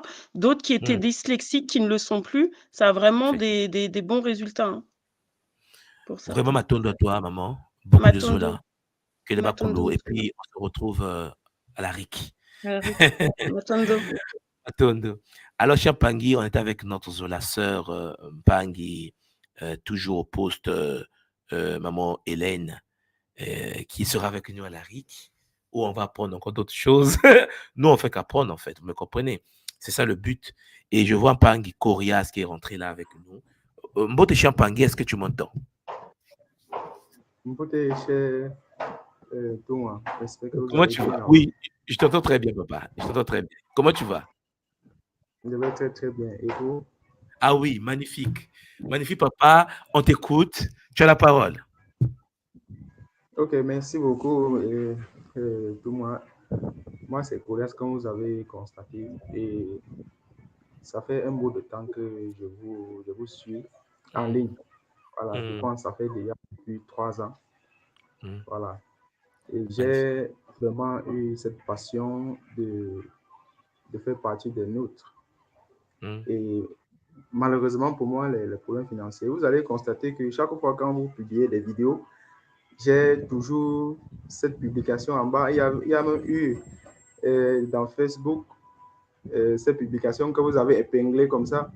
Oui, oui. Voilà, il s'agissait de mes publications, de mes commentaires, j'allais dire. Voilà, et mon problème, mon souci, c'est au niveau de cette question que j'ai toujours posée. Je pense que vous avez toujours répondu à cette question, mais malgré tout, je n'ai pas été toujours satisfait. Et je me pose toujours la question à savoir comment est-ce que je peux faire pour participer à cette conférence à distance, vu que vous êtes loin au Congo. Et en ce moment même, j'étais encore au Cameroun. Mais actuellement, je me suis encore déplacé. Je suis au Burkina Faso et je continue encore à me déplacer malgré les moyens financiers. Oui. Ah ouais, toi, tu te déplaces beaucoup. Ah ouais. C'est pas comment alors, faire pour pouvoir... je pense que tu as informé que l'année 2025 qui s'en vient pour nous, c'est l'année du continent. C'est-à-dire que notre but maintenant est de déployer le Kimuntu sur notre continent de 2025 à 2035. Okay? Il est clair qu'il fallait qu'on puisse stabiliser le Kimuntu comme nous l'avons fait au niveau de la diaspora. Maintenant, les rois Kimuntu, il y a les Burkinabés dans le Kimuntu, beaucoup même. Il y a des Mpangs du Cameroun dans le Kimuntu, des Tchadiens dans le Kimuntu. Notre but à nous maintenant, c'est d'implanter le Kimuntu chez nous, dans nos pays respectifs. On aura des centres sur le continent. Soit reste vigilant parce que tu es connecté et suis mes déplacements sur le continent parce que peut-être qu'on va se voir physiquement. Parce que si je passe au Burkina et que tu es au Burkina, ben on va se voir. Il est clair que il y a des choses que notre peuple en a besoin, des choses que non, mais qu'il faut que nous puissions parler en famille avec les connaissances de notre temps, comme dit Mbamba Sang du Cameroun. OK? Donc, moi, ce que je vais te dire, Champangui et Corias, reste connecté. Tu n'as pas besoin aujourd'hui, depuis le continent, de souffrir, de vouloir prendre des cours depuis l'Occident. On arrive. On arrive. Donc là, oui, on arrive sur le continent. Il y a des surprises. J'attends, enfin, on me dit d'attendre le moment pour l'annoncer. Mais il y a des choses que nous avons préparées pour le continent. Sois vigilant et ça va faire du bien à beaucoup d'Mpangui. OK? Ok, merci beaucoup. Merci beaucoup. Bon, j'aimerais aussi poser une autre question. Cette question que est-ce que une personne, comme on m'a toujours dit, je suis le choisi des ancêtres et qui est interdit d'entrer dans certains milieux ou alors de faire certaines choses, par exemple comme des rites. Voilà. Est-ce que cela, si moi-même je décide d'aller affronter, par exemple, l'initiation, est-ce que ça ne pourra pas être un problème avec je veux dire, cette casquette ancestrale qu'on me parle toujours? Si tu vas affronter quoi? Affronter, par exemple, les travaux d'initiation, par exemple. Non, ça dépend. Ça dépend. Tu sais que je vous ai toujours dit que l'initiation, c'est que de l'apprentissage. C'est-à-dire qu'être initié veut dire que apprendre quelque chose. C'est pas aussi. Je sais que le mot initiation parfois apparaît bizarre. Tu vois, on dit initiation comme si c'était. Non, non, l'initiation, c'est rien du tout. Ah oui, mais je sais, beaucoup de gens, quand ils entendent initiation, ils ont peur. Parfois, ils disent est-ce que ma posture, parce que comme ta question, hein, ma posture de naissance comme étant le choisi des ancêtres peut être dangereuse si je rentre dans le monde initiatique. Mais l'initiation ne veut tout simplement dire que apprendre. Tu vas apprendre de nouvelles choses. Tu vas apprendre des choses qui vont t'aider à mieux servir qui tu es pour mieux servir les ancêtres. Tu comprends? L'initiation, c'est l'accès aux outils.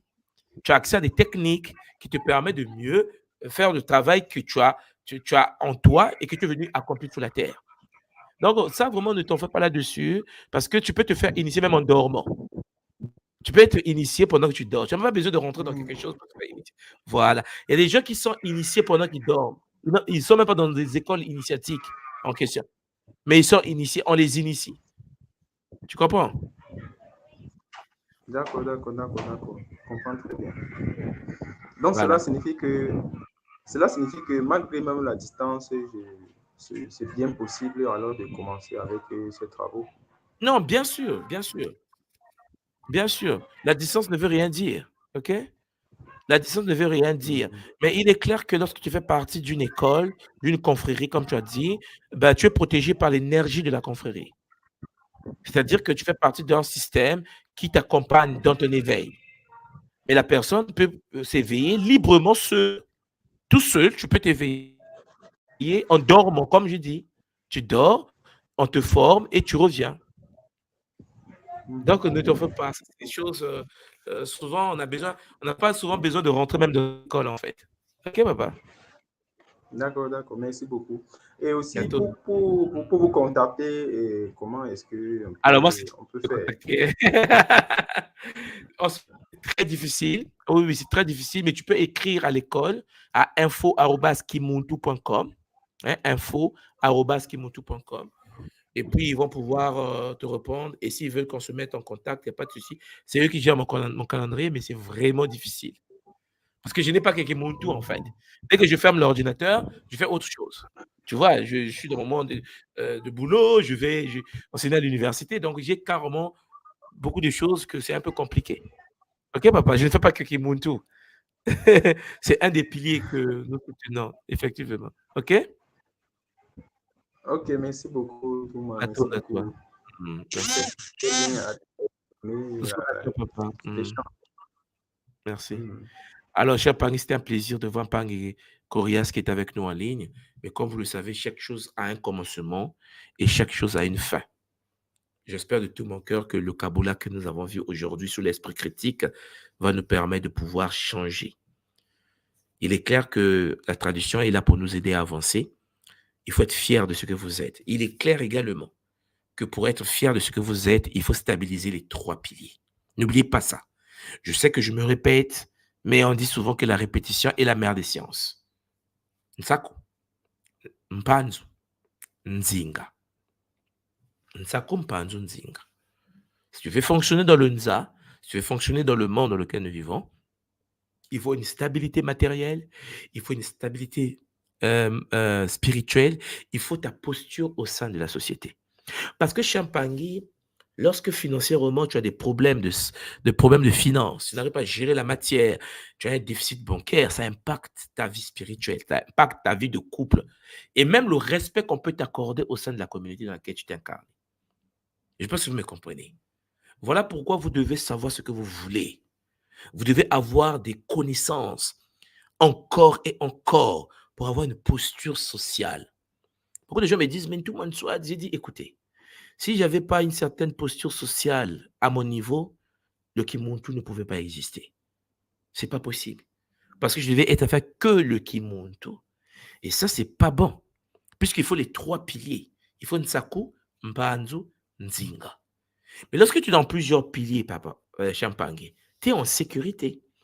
Le problème, c'est que le pilier matériel qu'on appelle le pilier Mpanzu est un pilier parfois Champangui que les gens ne maîtrisent pas trop. Les gens ont des problèmes dans le monde de la matière. Beaucoup de Mpangi m'écrivent, me disent, tout le monde soit dit, financièrement c'est compliqué, matériellement c'est compliqué, comment on va faire? C'est pour cela que je vous ai lancé des formations sur le leadership entrepreneurial Congo. Et oui, les Mpangi. Et il faut une posture. Il faut savoir comment fonctionne le monde de l'argent. Nous, on a fait des formations sur les finances de marché. Je vous ai parlé de ça tout à l'heure. Moi, j'ai été formé pour être un trader, mais tout le monde n'est pas formé pour être trader. Et il y a des gens qui se font beaucoup d'argent par jour parce qu'ils gèrent les portefeuilles. Beaucoup de gens ne savent pas. Il faut seulement apprendre et avoir la volonté d'apprendre. Mais il faut un mindset, il faut une mentalité donnée. Je viens d'une tradition où, cher Pangui, l'argent, c'est quelque chose qu'on ne parle pas souvent de ça. La tradition nous enseigne que l'argent n'aime pas le bruit. Mais cher Pangui, mais c'est important de l'avoir pour avancer dans la vie. Et j'espère que vous me comprenez. Je tenais donc à remercier tous les Nga Gataki, Nga Kinkoko, Nga Kimbazi, toutes les personnes qui seront à la RIC. Je tiens à remercier tous les Mpangui qui étaient en ligne aujourd'hui. Ma sœur Hélène également, qui était sur le plateau, qui sera à la RIC. À tous les Mpangui qui seront à la retraite, cher Pangui, prenez soin de vous. Que le Bakoulou nous accompagne. Déployez votre énergie d'amour parce que, cher Pangui, ce que nous sommes en train de faire, vous le savez, change des vies. Et beaucoup sont en train de changer et ça fait du bien de voir cela. Zola vous, mais retenez bien que ça ne plaît pas tout le monde. Parce que certains veulent nous contrôler, mais pas notre génération. Parce que ceux qui vont comprendre ce que nous faisons à l'école Kimuntu, ceux qui vont comprendre le Bumuntu et l'esprit critique qui va avec, cher Pangui, seront libres. Mais n'oubliez pas que votre liberté, cher Pangui, n'influence en aucun cas ma vie. Parce que c'est votre vie, c'est votre expérience, c'est votre structure. C'est vous qui vivez votre chose. Moi, de mon côté, en tant que Ntuman Swadi, je vis ma vie. Vous me comprenez bien? Je suis moi à Tokyo. Je vis mon existence. Si là, je vais rentrer au pays pour aller enseigner, je vis ma vie. Vous me comprenez là? En tant que votre Ntumwa, je vous montre tout simplement qu'on peut être Ntumwa dans le monde de Nsaku. Ça n'empêche pas qu'on travaille. Ça n'empêche pas qu'on est enseignant. Ça n'empêche pas qu'on est dans des affaires. Des affaires. Je pense que vous me cernez. Alors, mes Pangui, prenez soin de vous. Et pour les autres, on se voit à la retraite. C'était en effet votre Ntuman Swadi Kimbazi, Longi de l'école initiatique Muntu, école initiatique d'élévation de conscience. Zola, Zola, Zola. Allez, Batonoma Mingi, on se voit à bientôt, peut-être à demain. Allez, bye bye. Batonoma Mingi.